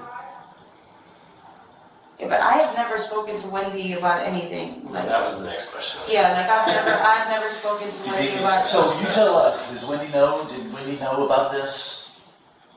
Did Wendy know what was going on here? Did she know from that time? I mean, I think they kept it like, I think Charlie's always said that my family doesn't know anything, like, or Wendy doesn't know anything. So at some point, I mean, I figured out Wendy. So Charlie would say to you, my family knows nothing? Yes. Okay. I mean, see, this is where it gets difficult because it's like like, with the whole, okay, I don't even know how to explain it, but it's I don't know, like, I just feel like every single time that, like, Charlie would, like, talk to his mom, like, it was always, like, if I was, like, in the house, like, he never talked to her, like, on the phone with me, he'd always walk away and stuff, but I almost feel like his mom always knew something was going on or something needed to be taken care of. Would he ever tell you, though? He would never tell you? I mean, like, he kind of, like, he was the type that he would really, like, my family doesn't know anything about that, but in my head, I'm like, okay, then why do you walk away, and, like, whenever we're talking about something, or, like, like, you don't want me to hear it, like, you don't want me to hear something. Email messages from Donna to Wendy showed that both knew that something was going on, and that Donna was likely the one who was pulling the strings. So obviously his mom must have known something. Well, later on, throughout the whole bump, Charlie tried to get you to come down and meet with his parents. Do you remember that? We even played those calls in trial, so you've heard that call again since you've had the calls. But not to meet his parents, it was to meet him. To meet his parents, because you decided not to go inside. You said, meet me down the street at the restaurant. I don't want to meet your parents, I want to meet down the street at the I don't restaurant. think I ever said I'm going to meet your parents. That was on the calls. He was wanting you to. He was wanting you to come into the Icon and meet with his parents. And you were like, yeah, I want you to come down. I don't want to come in. Oh shit. Another member has entered the building. Welcome April to the chat, guys. There with them, and I want you to come down to Charlie. So I you don't remember that either? No, I remember meeting up with him, but I don't remember him like insinuating like, oh, you'd have. He said that he was with his parents, but I've never like been and all. No, not like together like that. Like we're all together now. So guys, we are 15 subs away from 3,300. If you're watching and you're not subbed, please hit that subscribe button. Help us get to our goal of 10K. We are on the road to 10K, but we got to get to 4K before we get to 10K. So let's keep working and get this up to a nice even number. We're 15 away from 3,300, I believe. Any conversations with his mom, Wendy? No, never had a conversation with Wendy. Never had a conversation with his mom. Now my opinions on that is completely different. Like you watched trial. Yeah, like obviously, like I said, like I put like that's how. Netta Betta, what's up? We are watching the interrogation footage of a gentleman who was murdered. There was a murder for hire plot going on, and that's how he got killed. This lady here worked in a dental office. Her boyfriend was the dentist. He wanted his sister's ex-husband murdered, so he used his girlfriend to find some people to do the job. And now the police are kind of putting it all together, and they're trying to get her to flip. She is flipping on him, admitting that he was behind the murder for hire, but she's leaving out a lot of details. She doesn't really want to give details to what's going on, and she's just really in her bullshit. And I don't know what her end game is with this. My brain is working too. It's like I'm putting things, and I was like, okay, what's this? Well, what you just said is what you know. Yes. And that's literally all we're here trying to do. Yeah. Do not guess and I on don't want what to you say would. my opinion, and I don't want to And we will know the difference in your opinion, but what you know and what you heard is all we're here trying to get to. Well, what you see and what you heard is important, even though what developed your opinion. Yeah. Did you see something outside of what you saw in trial? Did you see something before trial, before all this happened, that led you to that? So we'll go back to did you hear Charlie saying something? Did you see him doing something? Did you experience something that now you think, oh, that's why she knows, because Charlie said this or said that or did that? Is there anything that led you to believe that? Well, the whole conversation with his mom, again, it's like it was going back and forth. Like he's having a conversation with his mom. He must have mentioned something about me because his mom is like obviously talking about me. You're talking about the Title III calls again. What you heard in trial? Yeah, I believe so. Yeah. Okay. Yeah. So I guess we'll. Anytime, Nada. Welcome to the chat. Welcome to the community. If you like true crime and you like talking about cases and what's going on in the case and reacting to the criminals and things, definitely think about hitting that subscribe button. We do this every day, 2 to 3 times a day, and it's a really good community. Everybody here is pretty much like 35 and up, I would say, for the most part. Very mature, very loving community, man. People share here. Very safe space for a lot of different places, for a lot of different people here. So if you like the idea of that, be sure to come back sometime. We'll backtrack. Let's go back to July 2014. They make another trip. Was the circumstances surrounding that was similar to the other one where money had to be exchanged to rent a car? Yeah, if Sifredo had asked me, Do you remember that? If he didn't have any money, he probably would have asked me. Why do people get rental cars to do crimes? They swear like, oh, it's a rental car. They'll never know it's me. Bro, the rental company knows who has the car at what date and what time. Like, if you're going to do something like this, you should probably steal a car, right? Like, hey, I need some money. But do you remember? I don't. You don't remember I it? don't remember if he had asked me for money for Do that. you remember Sigfredo going to Tallahassee? No, this is the whole time. So I'm asking a couple specific things in this world because these are just things I'm trying to confirm. So, do you remember anything about and Rivera testified about this stuff? Do you remember anything about the Instagram and Rivera posting something stupid?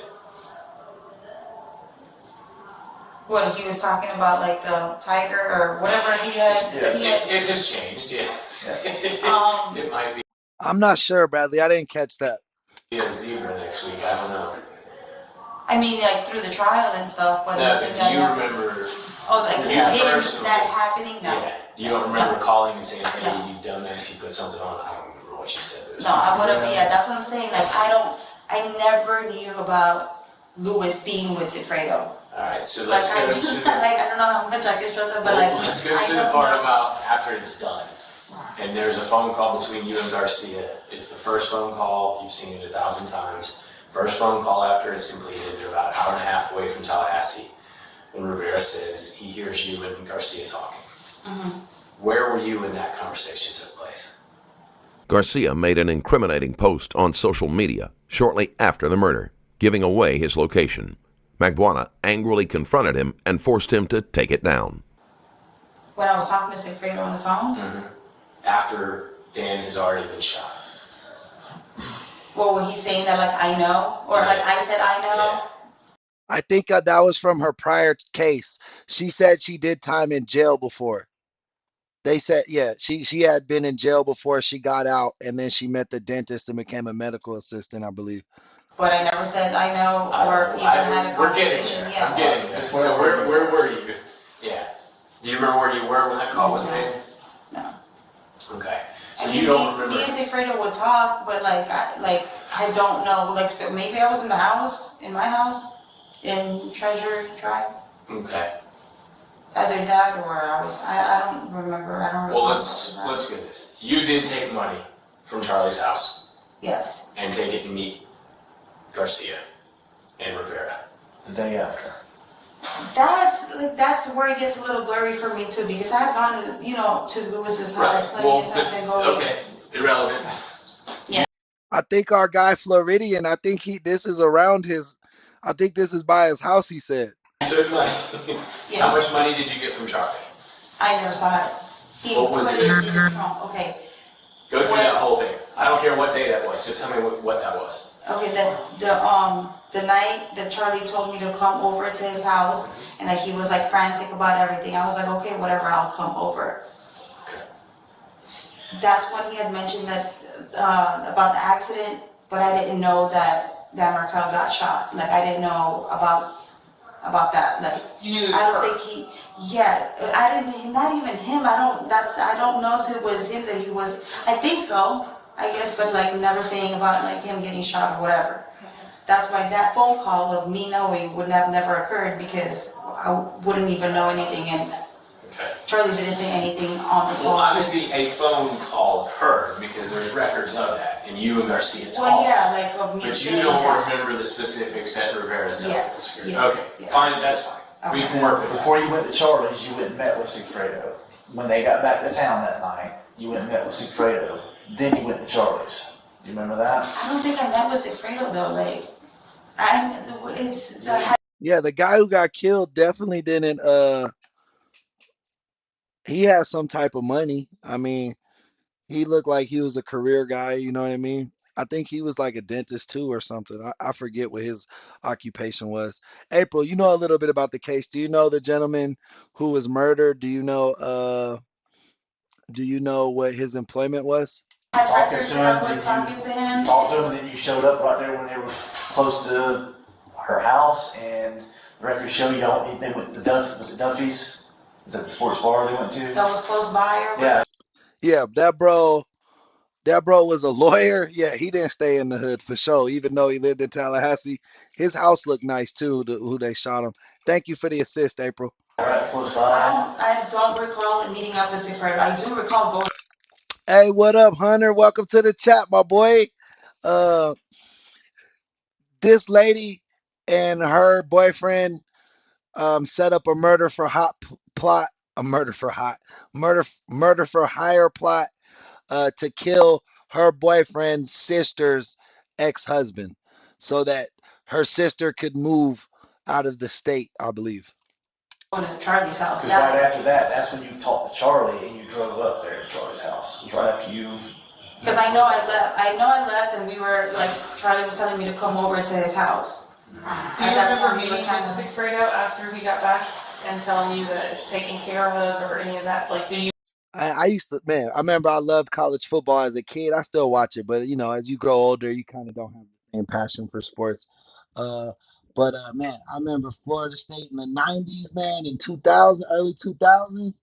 My boy Peter Warwick, man, that national title game against Michael Vick. Good memories, good memories. Shout out Florida State. You remember meeting with him when he got back in town? When he got back in town? And I understand you don't know that they at this time that he killed him or shot him, but do you remember him meeting saying that this is handled? We handled this for your friend or anything? After that, I don't know if he might have come. I don't know. I'm just saying, what made you facilitate a phone call with Charlie to get the money? Bro, it seems like the hitmen were retarded. First they rented a car to do the hit instead of stealing a car, and then an hour after they kill the guy, the dude posts some fucking message on Facebook. Like it was leading all back to them the whole time, bro. They were not very they weren't very slick doing this plan. Well, obviously Charlie knew something happened.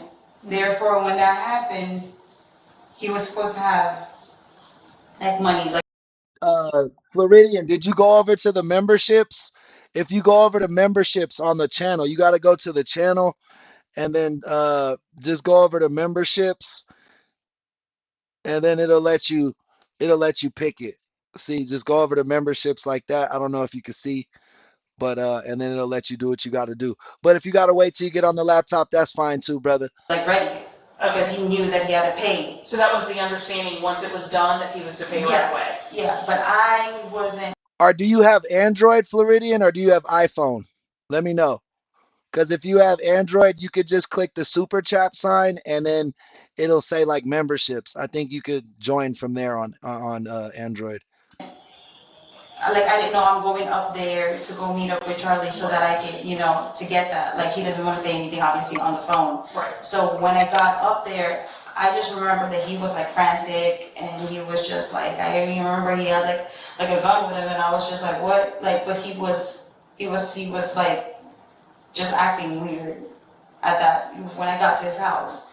And I know he had taken like a Xanax, and then I might have too, because we just fell asleep. Like, I can't even recall like what conversation was happening or whatever. I just know that he, in the morning before I left, he's like, hey, it's in your trunk. And I was like, okay, in my understanding that's like the money in my trunk. Never looked at it, never opened anything, never had it like in my hand. Okay. So when you met up with him, where'd you meet up with him at? With He gonna cry in the car. who? With Charlie? No, with Garcia and Rivera. So you left Charlie's house that next Yeah, I got it, Hunter. I got it, Derek. morning. And then Yes. When I drove back down, I think that's when I'm trying to Then yeah, Floridian, I think you do gotta wait till you get on the laptop. Then maybe you might be right. look for Sigfredo, and he was like nowhere to be found. And that's when I had like called, I don't know if he called me or I called him or whatever, because that's why with the phone number was like confusing me, because other people had their phones. Like, remember you told me, I mean, like you said that it wasn't even, it was. So you mean you called? Philip, yeah. No, we got back on stream at 9, but yeah, I appreciate you, brother, man. Definitely. If I can make your day a little bit more easier, man. You telling me that makes my whole week. Appreciate you. The number you had for Rivera that somebody else answered? No, you're talking about Ortiz, aren't you? Yeah, I don't know if was he living in that apartment in Biscayne or whatever, like other people were like hanging out. Was. You know where it was. Well, I know he was at Shrimp's house. Yeah, I don't know where. I think he was couch hopping around that time frame. But I think he had his apartment too, somewhere along like 70 something in Biscayne. He could have, to be honest with you. But either way, That's where like The judge, they had kids. And when you have kids, you can't just leave. I believe she had the custody of the kids, and so him being like the secondary parent, she can't just leave without a court order. She can't just take the kids out of state. all of them But hung out or whatever, but like they would exchange phones. but if he was dead, then the sister could move with the parents. The family that ordered the hit on the ex-husband was extremely rich. They have multiple. I think they're. Excuse me. I think they have multiple dental practices or something. And stuff like other people, like, is the Ortiz number Hebreo's phone? Yeah. Okay, so I remember Hebrew was always like at his house, so I'm trying to contact them. That's why I'm never trying to contact Lewis. So you're contacting That was Lewis. later. That was after you tried to call Lewis. You tried to call Lewis first on his old number, and then you called Hebrew after that. Okay. But So all this was just that's to the record find show. Shifredo. Yes. So all these calls you're making is you now have the money. You left Charlie's house. Charlie gave you the money. It's your understanding. Obviously, you didn't see it and touch it. I get that. Yeah. But you knew that he put money in the back to pay Yes. this. Yes. So all these calls you're making is to try and find Sigfredo to give him this money. Is Yes. that correct? Yes. Where did you find him? I think I was parked behind, I don't know how it came about, but like I just ended up like in the, kind of like, in the hallway of like the alleyway of Lewis's, apartment. Mm-hmm. And he just like jumped inside the car out of nowhere, like he was. Stop the cap. No, Oh, Sigfredo Sigfredo did. did. Oh, okay. Because, I guess he didn't want me to know that he was somewhere else, and clearly he was at Shrimp's house, and, I couldn't find him or anything. What made you go to the alleyway outside of Lewis's apartment? Hey, Google equals scum. I saw you in another chat, bro, and I was like, yo, what's up? But I was watching another YouTube video live, and I saw you in there, man. I appreciate you stopping by. This lady is involved in a murder for hire scam. Her boyfriend orchestrated. She helped connect him to the killers, and she's like halfway flipping on him. She hasn't really gave much details, but she's trying to tell she's like dry snitching kind of. He told me to go over there, or. So you got a hold of him on the phone and he told you to go meet him over there? Yeah, I just thought that I had to go over there. Alright, what happened then? So he goes, he gets in the car, I was like, hey, you got a package in the back, grabs it, and goes. And then I left to go home because, I left to go home. Did you ever see it at all? No, I never saw the package. In the package, you never saw. You just jumped out, grabbed it out of the trunk. Yeah. Dennis, nice to meet you, man. That's a lot better than calling you by your screen name. He didn't give you that money? He didn't give me money till like he came back like later on. I don't know if it was the same day, but like then he gave me money. How much did he give you? I didn't I don't know. Came back where? Let me ask you a random question. Was it stable? Yeah. Okay. You don't know how much he gave you, is that what you said? Huh? You don't know how much he gave you? No, he didn't. I mean, I didn't count. Like I know it was, it was. After everything she had done, Magbanua should have known exactly how much money she had been owed and would have checked to make sure Garcia gave her the correct amount. A couple stats, but it's like I didn't, not a specific number. And I'm not going to say 30 because that's saying it looks like, and I'm thinking in my head, yeah, but he said stuff like that, and I just, I didn't think about actually, I didn't feel for it that Nobody's ever no threatened coercion whatsoever Nothing. Of why you didn't want to cooperate early on or anything else? And that's a whole other fogging of why I never even went for it. Even from the first day that I had gotten arrested, with everything being retracted, we were all still confused. We were even when Sigfredo got arrested, and I'm I blocked everything off. Everybody's blowing up my phone trying to tell me what happened or whatever, and that he was involved in all of this. It's I just didn't want to hear anything about it. I didn't go off. You think I was there Googling? I did not want to know. I know I had to take care of my kids, and that's it. And I just read the probable cause with the attorney early on, so you knew what the facts were of what he was arrested for. Yes. Yeah, well, yeah, like I knew the facts from his probable cause. I went to go hire his attorney. So it's like his attorney started like advising me, like telling me like, hey, like you might, you know, like need to get your own attorney because you have, you know, like they're saying your name and all this stuff or whatever just to protect myself. And that's when I had hired Tara.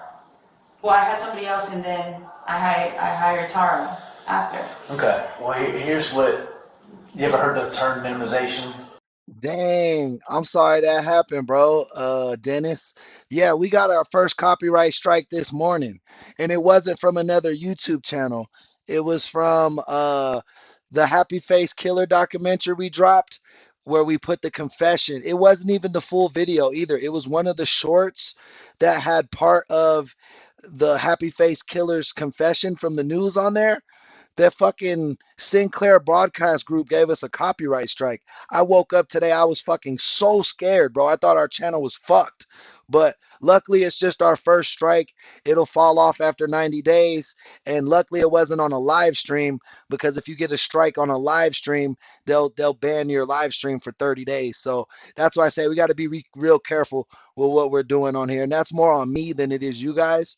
So, you know what I mean? I just got to protect our home here and make sure YouTube don't try to come get us. They say it's fair, but bro, it doesn't matter. Fair use is supposed to protect us, but if someone keeps claiming your shit, there's nothing you could do. Like you have to like go through this whole process. Minimizing someone's role in something. A lot of people have a hard time admitting to what they did and what their role is in something, and it's called minimizing. They minimize their role in it, and I don't want you to do that here, okay? Because it's only going to hurt you. I know. We have a strong case on Charlie. It's stronger than what we had on you. Yeah. You know, this is not something that we have to have you or anything. I know, Candy. I know that's you, Thomas. El Tomas. This lady's in a murder for hire scheme. She's snitching on her boyfriend who she connected with the killers. They wanted to kill her boyfriend's ex-brother-in-law. We're hoping you're going to tell us the truth, and we're hoping you're going to come forward and tell us everything. Yeah. Okay? Yeah, that's the one, bruh. From a 1990s fucking news broadcast. I thought there was no way. I had to look up who the fuck Sinclair Group was. It's a big ass conglomerate that does all the newses, which that's why every newscast sounds the same, no matter what state you're in. They're all from the same conglomerates. They get the same scripts. I don't want you to minimize this because it's only going to hurt yourself, okay? Yeah. So, I get it. But that's why it's like, and I get it, and I get because everything you're telling us is how you didn't know this, you weren't aware of this and that. Because nothing was ever like for certain, and that's why I say it in that way. Like this whole thing, the whole time I was, and I'm not gonna put blame on anybody else or whatever because I take accountable of like all of this, and that's why I've been fighting. I'm fighting the whole time too, is because it's like, what am I supposed to do? Like if I was to have cooperated from the beginning, that destroys everything, even Sigfredo, even, and I get it, and I get you guys, everybody's already had this whole perception. I just want a chance to get home to my children. This is why I'm in this situation right now. Right, and that's what I'm trying to tell you. No, you're in the situation you're in right now because you conspired to commit a murder for hire plot, lady. What are you talking about? Tell you right now is being totally honest is what can help you. But if you're holding back and trying to minimize your role in this, it's only going to hurt you. Do you guys think she's Filipina or Filipino? I really like Filipino food. That's why I'm asking. Okay, does that make sense? And I understand that, but I'm not going to be, but it's to the point too that I'm like, I wasn't for certain with a lot of things. And that's why I'm not going to go. I understand you're not certain what was going to happen. You're not certain how they were going to handle it or what the actual planning of any of it was, but it was an understanding, there was some kind of communication, some kind of conversation that happened, where it was an understanding to you that Charlie was going to give you money and you were going to have Sigfredo take care of Charlie's problem. That was a certain understanding, correct? Yes. I understand that you don't remember the exact words of how it was said, but that was an absolute, right? Yes, you knew that he was going to pay you money to give to Sigfredo to take care of the problem. You knew that you were going to get a portion of that money for taking care of this problem for Charlie. Is that correct? Yes, ma'am. Okay, that's what we're getting. We understand you won't remember exact words and exact conversations, But the actual context, that's what the context means. Is the actual conversation, the understanding of what is going to occur and how you're going to be compensated for taking care of that issue. Yes, ma'am. Okay, so that's what we need to get to, is those conversations and how the planning of it and how it came about, and then how once it was taken care of. The detectives have called Magbanua out on her attempts to deflect some of the responsibility. This means they aren't going to keep letting her get away with saying that she doesn't recall certain events or that she doesn't know most of the details. Hacks. The rest of their lives? You don't think about that? This case is what caused that. Katie, if you want to spend the rest of your life in prison, you're gonna have a real comfortable conversation with yourself and your attorney, something, because you're not there. These are conversations where an attorney usually asks us to leave the room so they can talk. And the mom, bro, the mom, she's already said the mom was talking to the dude about it, talking to her boyfriend about it, but he would leave the room, so she didn't know the details supposedly. So yeah, that whole family is in on it, bro. At least the mom, the sister, and the brother. You and say, look, you got to come straight forward. You can't have partial truth and have partial deflecting the blame on everybody else. I didn't really know, but I should have. There are things there that you knew. I'm not saying you know everything, but there's things there that you knew, and what you're telling us just doesn't make sense. It just doesn't. Well, part doesn't make sense. It's like all of it. The fact that you don't remember any. Yeah, April, I don't know any details about this case outside the video, but from what we've seen, she's done, bro. Like, she's cooked. Like, this lady's implemented all of them without giving any real detail of her involvement besides I connected the killer to them. But they already know she was the one that did the payouts and she got paid. So she's trying to say, I don't remember who I gave money. I don't remember how much it was. I don't remember what his mom said. I don't know what the hit. I thought they were just going to beat him up maybe. I'm not sure what was actually going to happen or what I was paying for. Any conversation about probably one of the most stressful times of your life. That's why it's okay. I can't. No. You remember those conversations. Those conversations are things that stick in your head. Those are the kind you can suppress. You can suppress things as it goes on, and you're trying to focus on your trial. You know, you're only giving us what we already know. You're only giving us the things that we already knew happened. You're not giving us anything else. And those are the conversations that you know, because that's the most stressful time of your life. You're going around. Your baby daddy's just been arrested for this murder that you helped facilitate, that did not happen without you. Okay, so you know those conversations. Those are the ones that you need to sit back and think about and try to remember, because those are the ones that we don't know. Those are the ones that are going to help you. And I understand you don't want to take the blame for this, but it's you have taken the blame. You have taken it. You're here. You're not getting out. This is the blame for you. Doesn't matter if you turn around and say, yeah. Ooh, that hurt her heart. You see her take that little deep breath. He said, you're not getting out. And then that little lip started to pucker up, bro. Yes, I knew about it the whole time, or, oh, I didn't really know what was happening. That's irrelevant. What's relevant is what you heard, what you said, what you did with these people. That's what's relevant. That's all that's relevant. It can't get any more trouble. It can only get better. And I completely understand that this is the part that it's like, I can't. But you were worried about it being on camera a while ago. You got to wipe that out of your head. People already know you're on camera. You're on camera. You're on camera in all this. That's irrelevant. What you need to focus on is remembering what happened and telling us what happened. That's the most important thing for you right now. Because without that, you're here. There's nothing. Yes, those conversations are the ones that you need to try to remember. But that's why, even from the beginning, that it's like, don't you think I would have just wanted to cooperate from the beginning, because you guys. I don't know why you didn't. We gave you many opportunities, and the whole thing, if you didn't know who was at the door, whatever, we tried, Katie. And yeah, I don't know where the kids would go. Hopefully with the dad's family somewhere, you know what I mean? Both sides of the family of the kids had a lot of money, so they won't go into the system or anything. There's got to be somebody to take care of them. You didn't come forward. I don't know why you didn't. You must have your own reasons. That's why I'm asking you if you've been threatened. If you've been threatened, we can protect you. If somebody's threatening you or threatening your family, we can now protect I'm kind of worried about this whole thing after the trial, about the whole Latin King or whatever, but apparently that has nothing to do with me. Latin King has nothing to do with you. I'm talking about why you didn't cooperate to start with. Why you have failed to cooperate all the way until now. If there's something keeping you from doing it, please let us know. We can help with that. Is it just you don't remember the conversation? A lot of the things, yes, I don't remember. That's why it's like, and there was never conversations that stuck out, because if something was to stick out, that's why right now I know it gets frustrating, and I see it, and I'm seeing it on your side. It's like, if I was talking to somebody too, like, just say it. And I don't want to complain like, oh. She keeps going with the, my brain suppressed it. It's suppressed. No, it's not suppressed, lady. Just admit to what the fuck you did in the case. Oh my God, I've been through all of, yes, it's been hell in here, and I've had to put away a lot of things, and it's like, yeah, I suppressed all of those feelings, and I want to help, like, yes, I want an end to this whole situation, but there's a lot of questions that I really cannot answer, and it's from what I remember, you know, granted, if I go back in the dorm and I think back about all this conversation, things.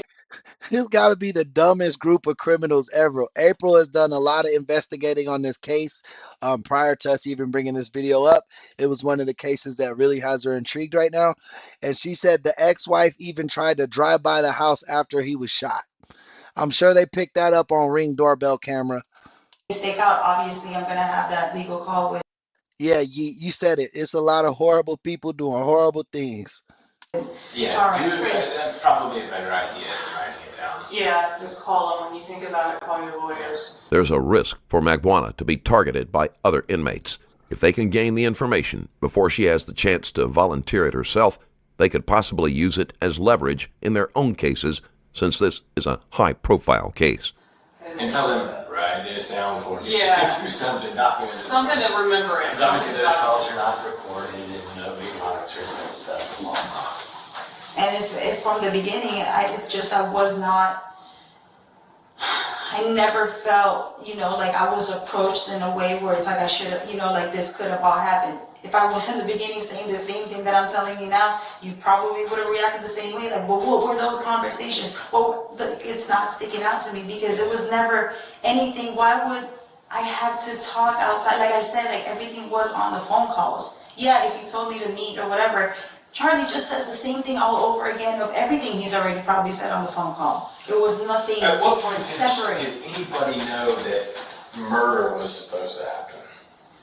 And that's the part that I was telling Chris. I don't know when it transitioned from that to like me really. You had that connection with sixth grade and the kind of people that sixth grade. It just doesn't make sense. Like that's the part that doesn't make sense. How do you feel so comfortable? Like you would never feel. And then that was like.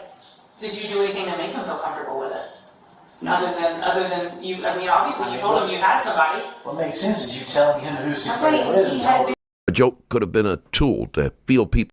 That's why I feel. Do you think that he's? I feel like there's got to be something when you guys were talking about some topics you were on. Somehow something with your connection that you guys had during you said y'all just met because y'all just started talking when he started dropping these hints. Obviously, but something in your interactions has made him want to trust you. Okay, but him commenting that wasn't it from the past before about him hiring like a him, and wasn't that a joke, an ongoing joke he's had from before? So what, does he just go to different people at a time and ask them these things? Like that's the. A joke could have been a tool to feel people out and see who reacted as if they might be capable of following through with murder. It could also serve the purpose of lowering suspicion of there being any sinister intent behind an offhand comment. It is a dangerous bluff, and in the end, it didn't pay off. Because he said this comment before he ever even knew of me or met Right, me. so he said this comment before to other people, all these other things. The only time it actually took happen, he's been looking, and then it took him finding you. Conversation go with you that came around. That's the conversations over time that is helpful to us. Is she ready for her? Yeah, you gotta go read. You got anything specific? Just get up and let her know. Think. Read. Talk to your attorneys. Okay. Think about the things that we've asked you, like the specific time frames and like all the stuff that we don't have on recording. That's what we're wanting. Believe me, I know. I'm gonna have to. That's the stuff you just need to think about and then reach out to your attorneys. You have said some things. You have answered some questions. It hasn't been completely useless. So there's, and some of it is, I understand the context of a lot of it, and they do as well. I mean, but like the whole time But I'll tell you, the three of us have done a lot of these. Yeah. And there's times where What I really think you're struggling with is just saying it. Is just saying, and you'll say, yeah, I was stupid, yeah, I did this, or yeah, but just to say, this is the part that I did, and this is when I did this, and this, that's where you're struggling. And take time. Don't let us put it in your mouth. Welcome to the chat, Lisa. Alright. That's what we don't want. We want it to come straight from you. Oh, yeah, obviously, I get that. And you know, just. And maybe, I don't know if we come back down here, I don't know where they're gonna put you, I don't know if we end up bringing you back to Tallahassee, but eventually I'm sure we'll sit down again. So. Okay, so in his trial, like, would that be, like, Yeah, you're gonna have to come. like I'd be called again for... Yeah. You would, yeah. Yeah. Oh my And God. how does that work? Because I've always said in the, you know, even with my testimony, but like that, like how does that... Just tell the truth. Hey, I lied before. I was trying to protect myself. You saw exactly what your attorney did to Lewis. You can prepare yourself. I can't It is, but it's going to be similar. You're going to be treated very similar to what your attorney did to Lewis. I mean, they are going to try to tear you apart. That's what they're going to do with everything that you say. The important thing is, if you're telling the truth, then you won't have a problem with questions. Does that make sense? If you're lying about something, somebody asks you something, you can get tripped up easily because you're lying about it. But if you're telling the truth about what really happened, that truth will stick to your memory and you'll be fine. And the whole thing too, it's like, you know, you guys keep saying like that I have like a pot of gold, and do you guys not, I mean, you guys have heard my conversation, you see my commentary, like there's no, like I could have flipped on Charlie from the beginning, and it's like he's not supporting anything. Then why didn't you flip on him from the beginning?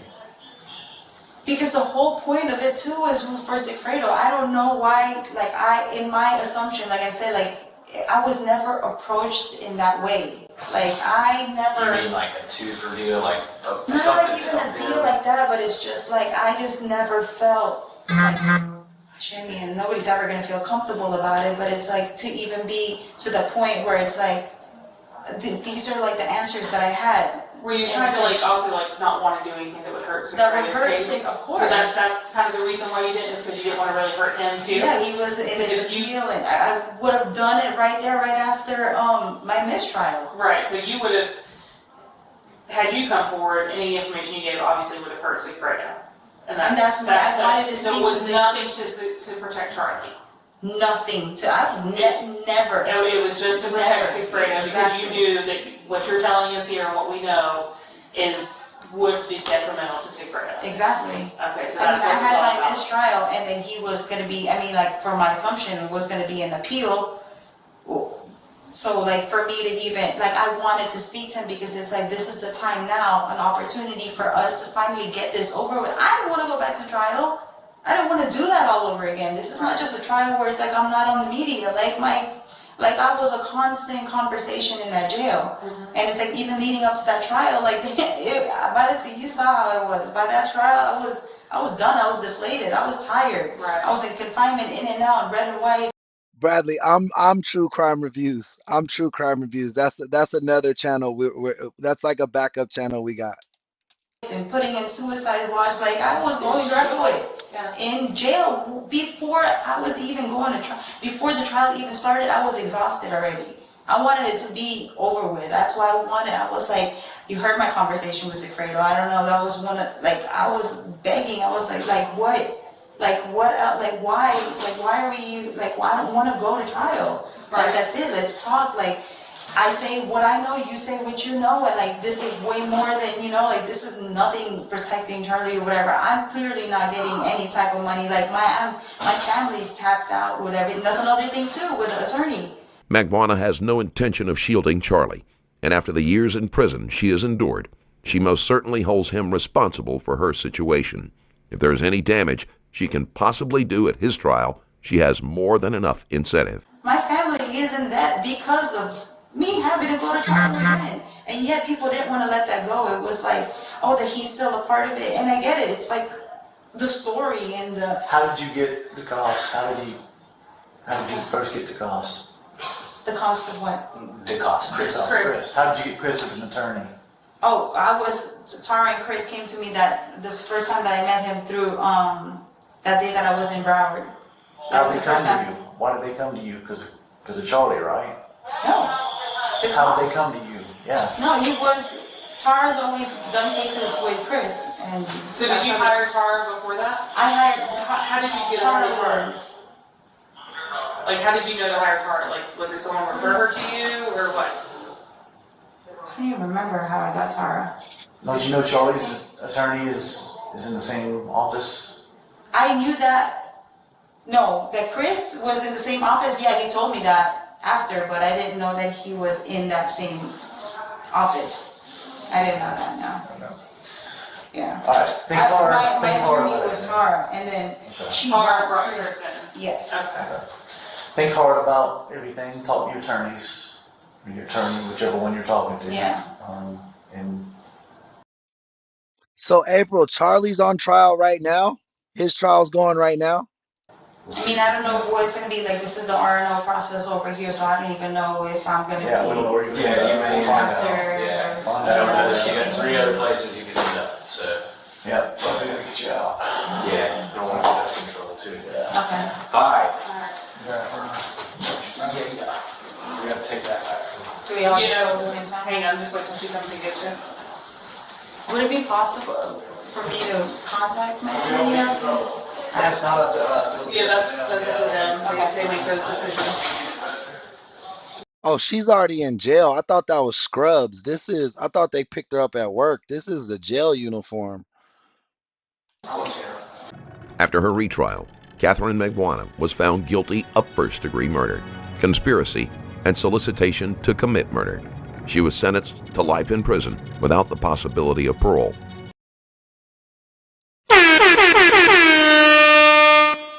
That was a beautiful conviction right there, man. I'm glad she went to jail. Charlie's probably in jail for life too. I'm thinking, yeah, man, yeah, man, yeah, man. I like that. I like that. And this one's gonna be our last video for the stream. Evil teacher has no remorse after kicking and driving a 7-year-old. But yeah, that case was intense. She was frustrating me, like just the way she spoke, the way she was like, oh, I don't know anything, like the way she was half snitching, like she really fucked herself. Like if she was more open with what happened, I guarantee you they would have gave her like an accessory or something, because they gave her the full murder charge, you know what I mean? Says they haven't been able to find uh what's the name's fool? What's Charlie's last name? If you guys are in the Discord, he was convicted, same charges as her. Yeah, that's what I'm saying. She could have really helped herself out if she was more forthcoming in her in her video. But yeah, we'll definitely have to find Charlie's, man. Definitely have to find Charlie's shit. Maybe we'll get him in on the next stream. I don't know. We'll see what's up. We definitely got to find his interrogation footage if it's out there. But he might have been smarter, bro. He might have just lawyered up from the beginning, and there might not be interrogation footage of him. You know what I mean? Oh, because she handed the money to the hitman, so she gets the same charges as him. That makes sense. That's what I'm saying. If they would have thought they needed her testimony, or that she had something more that would have for sure put Charlie away. I mean, he did go away with the same charges, but if they felt like they needed her, she probably could have pled down to a lesser charge. But it wasn't happening. They caught the hitman, right? I'm sure they caught the hitman. So who else would be involved? The mom? Today on Uncovered. Are you gonna let me talk, or are you gonna keep down the hallway? Keep talking over me? 2024 at Maria Yates School in Madison, Illinois. Officer arrested a teacher's aide after she was seen on camera kicking and dragging a first-grade student down the hallway. She barely shows any remorse. Over here. All right. What about this one over here? It might be one. I don't know what this is. I'm getting some information that there was an incident that took place today in the hallway. I'm gathering more information on that. But until I do that, which I'm getting now, I need you to sit tight and you're not going to be free to leave right now. But that's what the incident that took place in the hallway with one of the students. Correct, but what am I being detained for? I just told you because of the incident that took place in the hallway with one of the students. I understand that. So that's why you're being detained. That's why you're not free to go, because I'm looking into this matter. Okay. Bro, imagine somebody did that to your kid, bro. I mean, even if your kid was bad, bro, like kicking him, I could understand trying to drag him back into class a little bit. But if he's fighting, bro, just call the parent. Like, you're not the parent. Don't try to fucking take control. But for what? I'm trying to understand what's being investigated. The incident of what took place. Right, the incident of what took place. Yes, I understand that, but okay. what is being investigated with the incident? The handling of it. Okay. Do you feel as if that was appropriate? To chase a student down to get into class? And then what happened? A new member in the building. Welcome back, Connie. From there. I put him in the classroom. He laid out on the floor, but I did put him. I put him in. Did you drag him? I had a hand on him, absolutely, and he was resisting. Yes, I didn't drag him though. He was on his feet. And that's what I need to look further into. But I'm going to tell you, preliminary, it looks as if you drug him, and then it also looks like there was a kick involved. A kick. I like this cop. He's real. His demeanor is real calm. He's telling her the stern facts. She's getting all animated and agitated, and he's keeping his same tone. Like, hey, I'm not here to convict you. I'm just telling you what's on tape and what we got to talk about. Yes.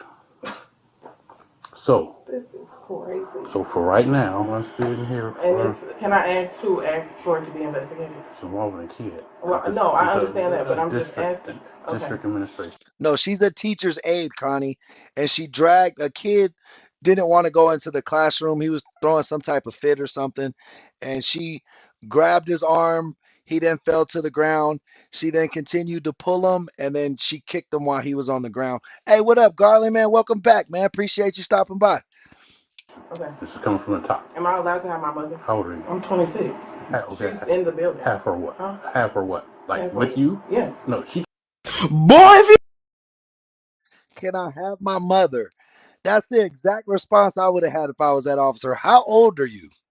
26. Then what do we need your mother? What can she do right here? Can obviously be in the building. We're not going to stay in here right now. I just obviously didn't want to discuss this in front of everybody. I would rather it be discussed in front of everybody else, so I have somebody else witness to the conversation. Well, there's a big witness right here that's being recorded. Okay. There will be another officer here momentarily. But she dumb as hell. She was like, I need somebody to watch this. He said, I got one right here. This is the witness. This is the only witness you need. My body cam. Recording both of us talk. Unfortunately, no, not your I need to hang the phone up for right now. You are officially... I can't be on the phone because I'm being detained. Being detained, she's not free to go, but obviously don't have her in handcuffs right now. Okay, cool. She can't be on the phone, can't make contact with anybody. I have you on speakerphone. I have Officer Brady here. I believe charges. Okay, so they just called the mom. No, she didn't kill the kid. This was just a normal thing. This wasn't kill. It just was like she stepped out her boundaries at work. She just drugged the kid and kicked him one time. He didn't die. But the mom didn't even know yet. So I think that the school called the police when they saw what happened on the security camera before they even called the mom. Against this instructional assistant would be warranted. Is that something that you would want on behalf of your son? Yeah, if he did something want assistant that mama would be warranted. This mom about to sue the shit out of this school. I hope she gets paid too. I have Officer Brady here. I believe charges against this instructional assistant would be warranted. Is that something that you would want on behalf of your son? Yeah, if he did something to hurt him or something he wasn't supposed to do, yeah. Okay. I don't know the full details because I just came to work. No, I understand. So I haven't got home yet to see my son. When I take a break, I'm going to go home. Actually, I'm gonna call my daughter's phone so I can try to talk to him. Okay. Because he didn't get off the bus until after I'm obviously at work. Okay. So I don't know the full details, but I want to know. But we're at a point now that I think I would be taking her into custody prior to me taking action. Yes. Okay. I am. This is what's getting ready to happen, young lady. You're getting ready to be taken into custody. You're going to be charged with at least 1 count of battery and probably child endangerment. I will go over more with what exactly the charges will be when I get to the station. This officer is going to put you in handcuffs. She's going to obviously pat you down. She's going to transport you through the intake process when we get to the station. When you all get to the station, I'm going to finish talking to building administration and district administration, and then I'll be also the parent of the child. You have any questions for me? No. Go ahead and put your hands behind your back. So when you go in there, tell her you arrested me too. I just gotta check and make sure you don't have any weapons or anything.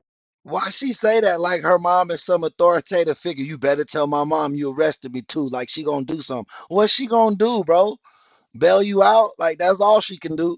Objects that we can't have. Having your ID will help expedite this process. Are you good if I get it from your mom? Not unless you want to tell her that you arrested me.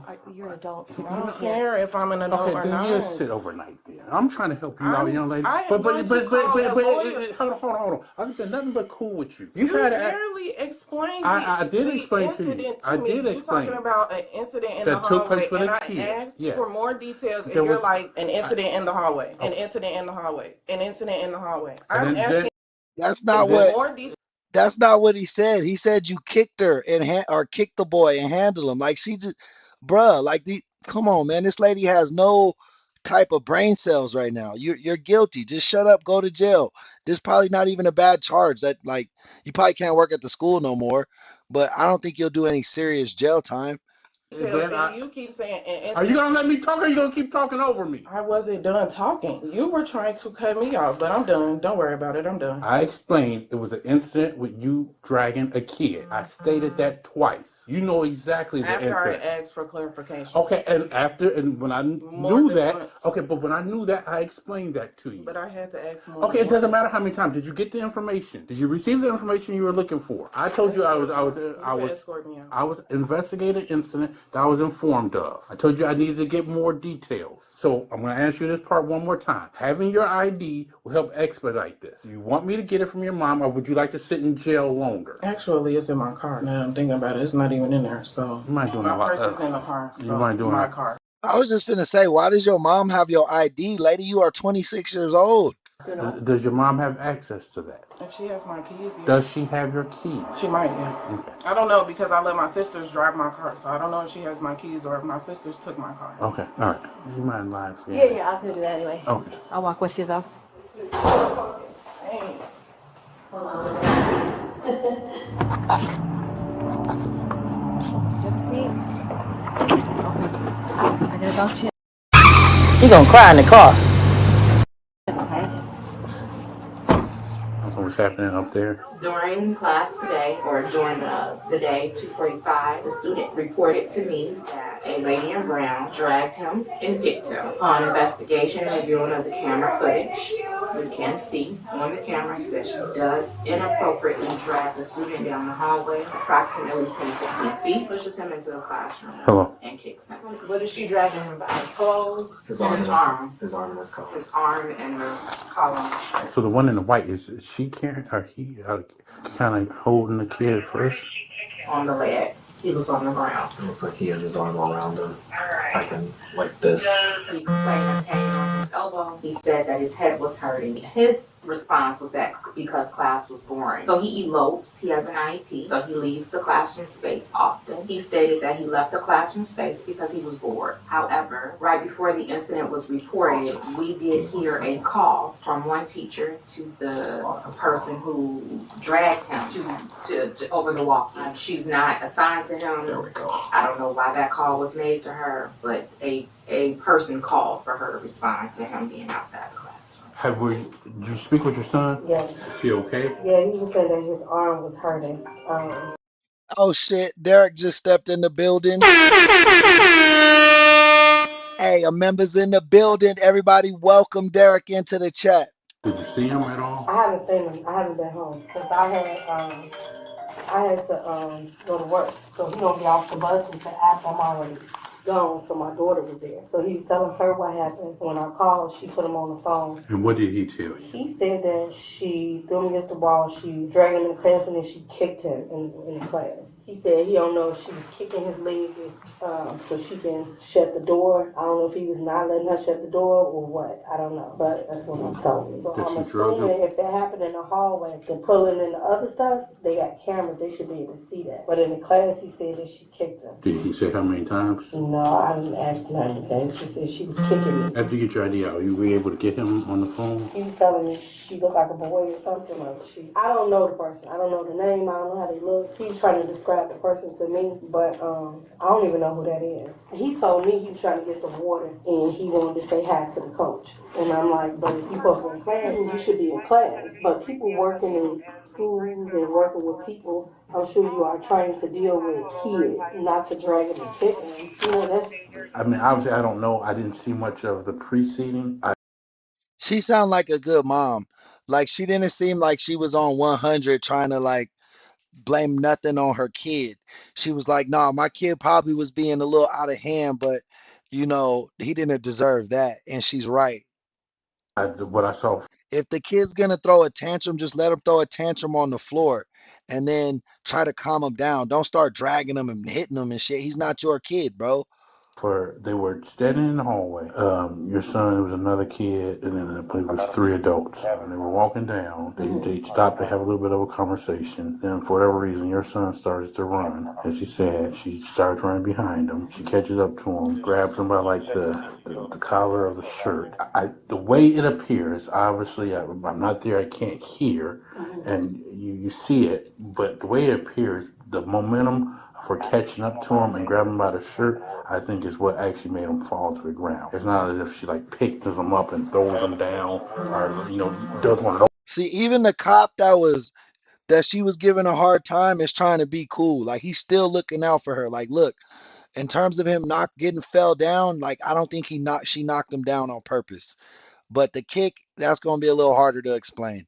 Those motions, I think it was she was running, grabbed him, and then the momentum of her trying to bring him back, he hit the ground based on that. Unfortunately, after he does hit the ground, she doesn't stop with him and just hold him or come right. She continues down the hallway.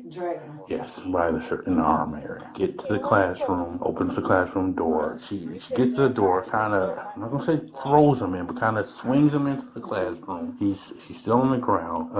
Legs closer to the door. I do believe if he's very observant and aware of what's happening, for him to say that he thinks that she was. They're protecting the mother and the child's identity. It's blacked out from them, not me. That's just how the tape is. He was kicked because she was trying to get the leg in. Because that's what I believe, and that's what I think the school admin believes too for the initial. But it appears as if there was another kick. I can't tell if it actually makes contact. We just see the leg motion. Because obviously there's no classroom, yes, of a kick in motion. But even if you're trying to get a kid in class, why are you kicking him? No, it's the way she could call the guys, Mr. Hunter, anybody to come help. Like, you kicking him like he a dog saying get in the class. Like, yeah, the only thing I'm scared about that, bro, is fucking with those news conglomerates. We got our first copyright strike today for using a 1990s interview of the Happy Face Killer.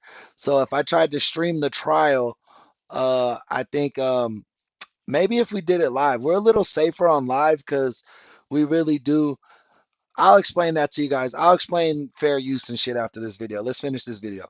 It's bad. My son is on medication. He got ADHD. I gave him the medication this morning. I don't know what time that happened, but I know the teacher was telling me probably after 1, close to 2, it wears off. So I don't know what time he started being. That was in that. It was okay, about so 1:30. the medicine probably start wilding because he get it. I give him right before he get on his bus.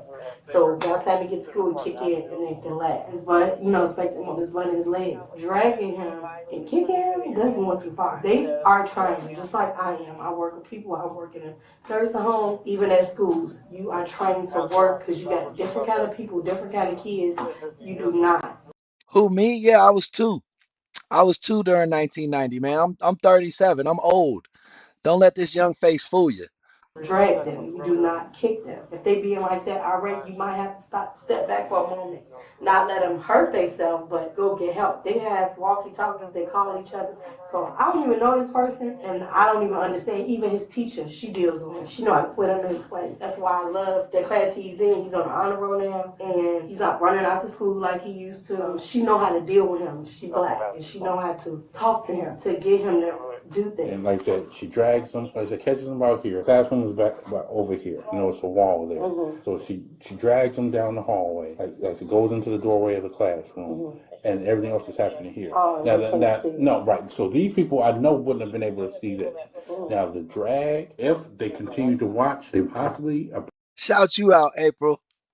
Probably would have saw that, but I can't say for sure. But I don't know what they were doing after they started running. And as far as the people in the classroom, they obviously wouldn't have saw the drag. Shout out all our viewers 50 and up. Shout out Michael. He said he's 70, man. I love the young spirit, man. Thank you for coming in and showing so much love, man. Appreciate all you guys. And she would have saw the kick if they were looking at the door. But again, definitely don't know what's happening there because I can't say. Man, why he didn't report that? Why he didn't say anything to the principal?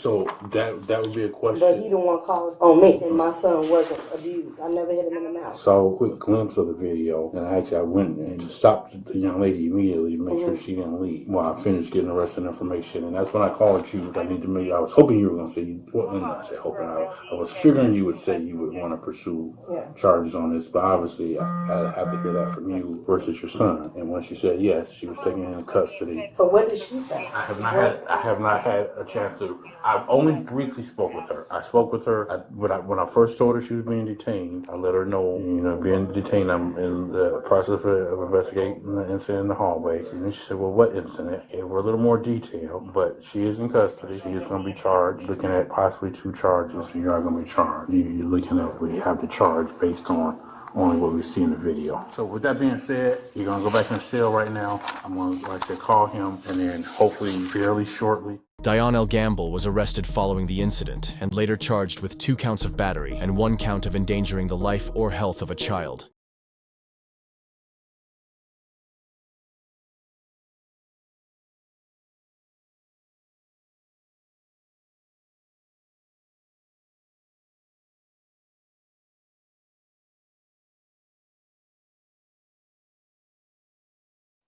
So yeah, I was happy with her charges, bro. That seemed about whose birthday is it? It's somebody's birthday? That's a horn if it's somebody's birthday. I don't know whose birthday it is though. Let me know if it's your birthday. Happy birthday to everybody, man. Thomas, welcome to the chat. So let me tell you guys a little bit about fair use. Just so I can kind of explain what's going on. So if that trial starts on the 19th, um, we might give it a shot, but I get scared using news clips because I thought that news clips were fair use, very easily fair use. You know what I mean? But we got a copyright strike from using a news clip on our Happy Face Killer videos. So I want to be careful with streaming anything that could be watched on television. Also, when we're streaming here on live, I think it's a little easier for them to see the fair use case because of all the pausing, the communicating, the chat being over the screen. So the number one thing when you're trying to use a video for fair use is you have to transform the video and add value or comedy or something to the video to make it yours. That's why our setup is the way it is. That's why the chat's in front of the video. That's why your view is contrived sometimes. And you guys like to be like, well, move this or zoom that. But literally, I'm setting the cameras up like that to protect us. Because if we give you the same viewing experience that you have on their channel, like let's just say I ran it full screen and you guys just beautiful, like the way you would want to watch it, normally. That's going to put our channel at risk because now I'm becoming a replacement to their video. I don't want to replace their video. I don't want to replace their viewers. I don't want to replace their channel. I'm not a replacement to them. We're not even a competitor to them. It's nothing like that. What we do is different than what they do. The value of our show comes through the chat, the communication, the commentary, the jokes, the insight on cases, the personal experiences we talk about. That's what our show is about. The crime cases are the background. You guys are the star. You know what I mean? And it's very easy to show that on live, but when I'm editing videos and they're pre-recorded or things like that, it could be an issue. Now, we could try it with the trial, but I'm just scared if they air it on TV. You know what I'm saying? That's all I'm saying. But we make a lot of jokes, Bradley. What you mean? We got sound effects and some more shit, you know? But yeah, man, that's gonna be today's afternoon stream. Make sure you guys come back for nighttime. Join Discord if you want to know when we're gonna go live before we actually go live. That's a great hub where we all like to meet up and talk. You can do your video recommendations there, stream recommendations there, anything. Talk to your fellow comrades outside of the stream. You know what I mean? But ever well explained. Thank you, bro. Fair use is very difficult and it's a very broad term. So that's why I'm glad that you said that because I was hoping I put a good simple explanation to it. But yeah. Anyway, much love for you, April. I love each and every one of you guys who tune in, especially all the members and super chatters. Thank you, Vale. Well, thank you, Vale. I believe it was Tracy. Uh, for being today's sponsor, as well as Tiki with the $10 super sticker today. Thank you so much for being today's sponsor. And Winston Beck, also one of today's episode sponsors. So shout out to all our fans who were able to donate today. If you weren't able to, that's okay. Make sure you hit that like button and subscribe before you leave. And we even. With that being said, y'all, if you haven't explored our memberships yet, please check out our memberships. They start at 99 cents and they really help us out and keep the lights on and keep the show rolling. So with that being said,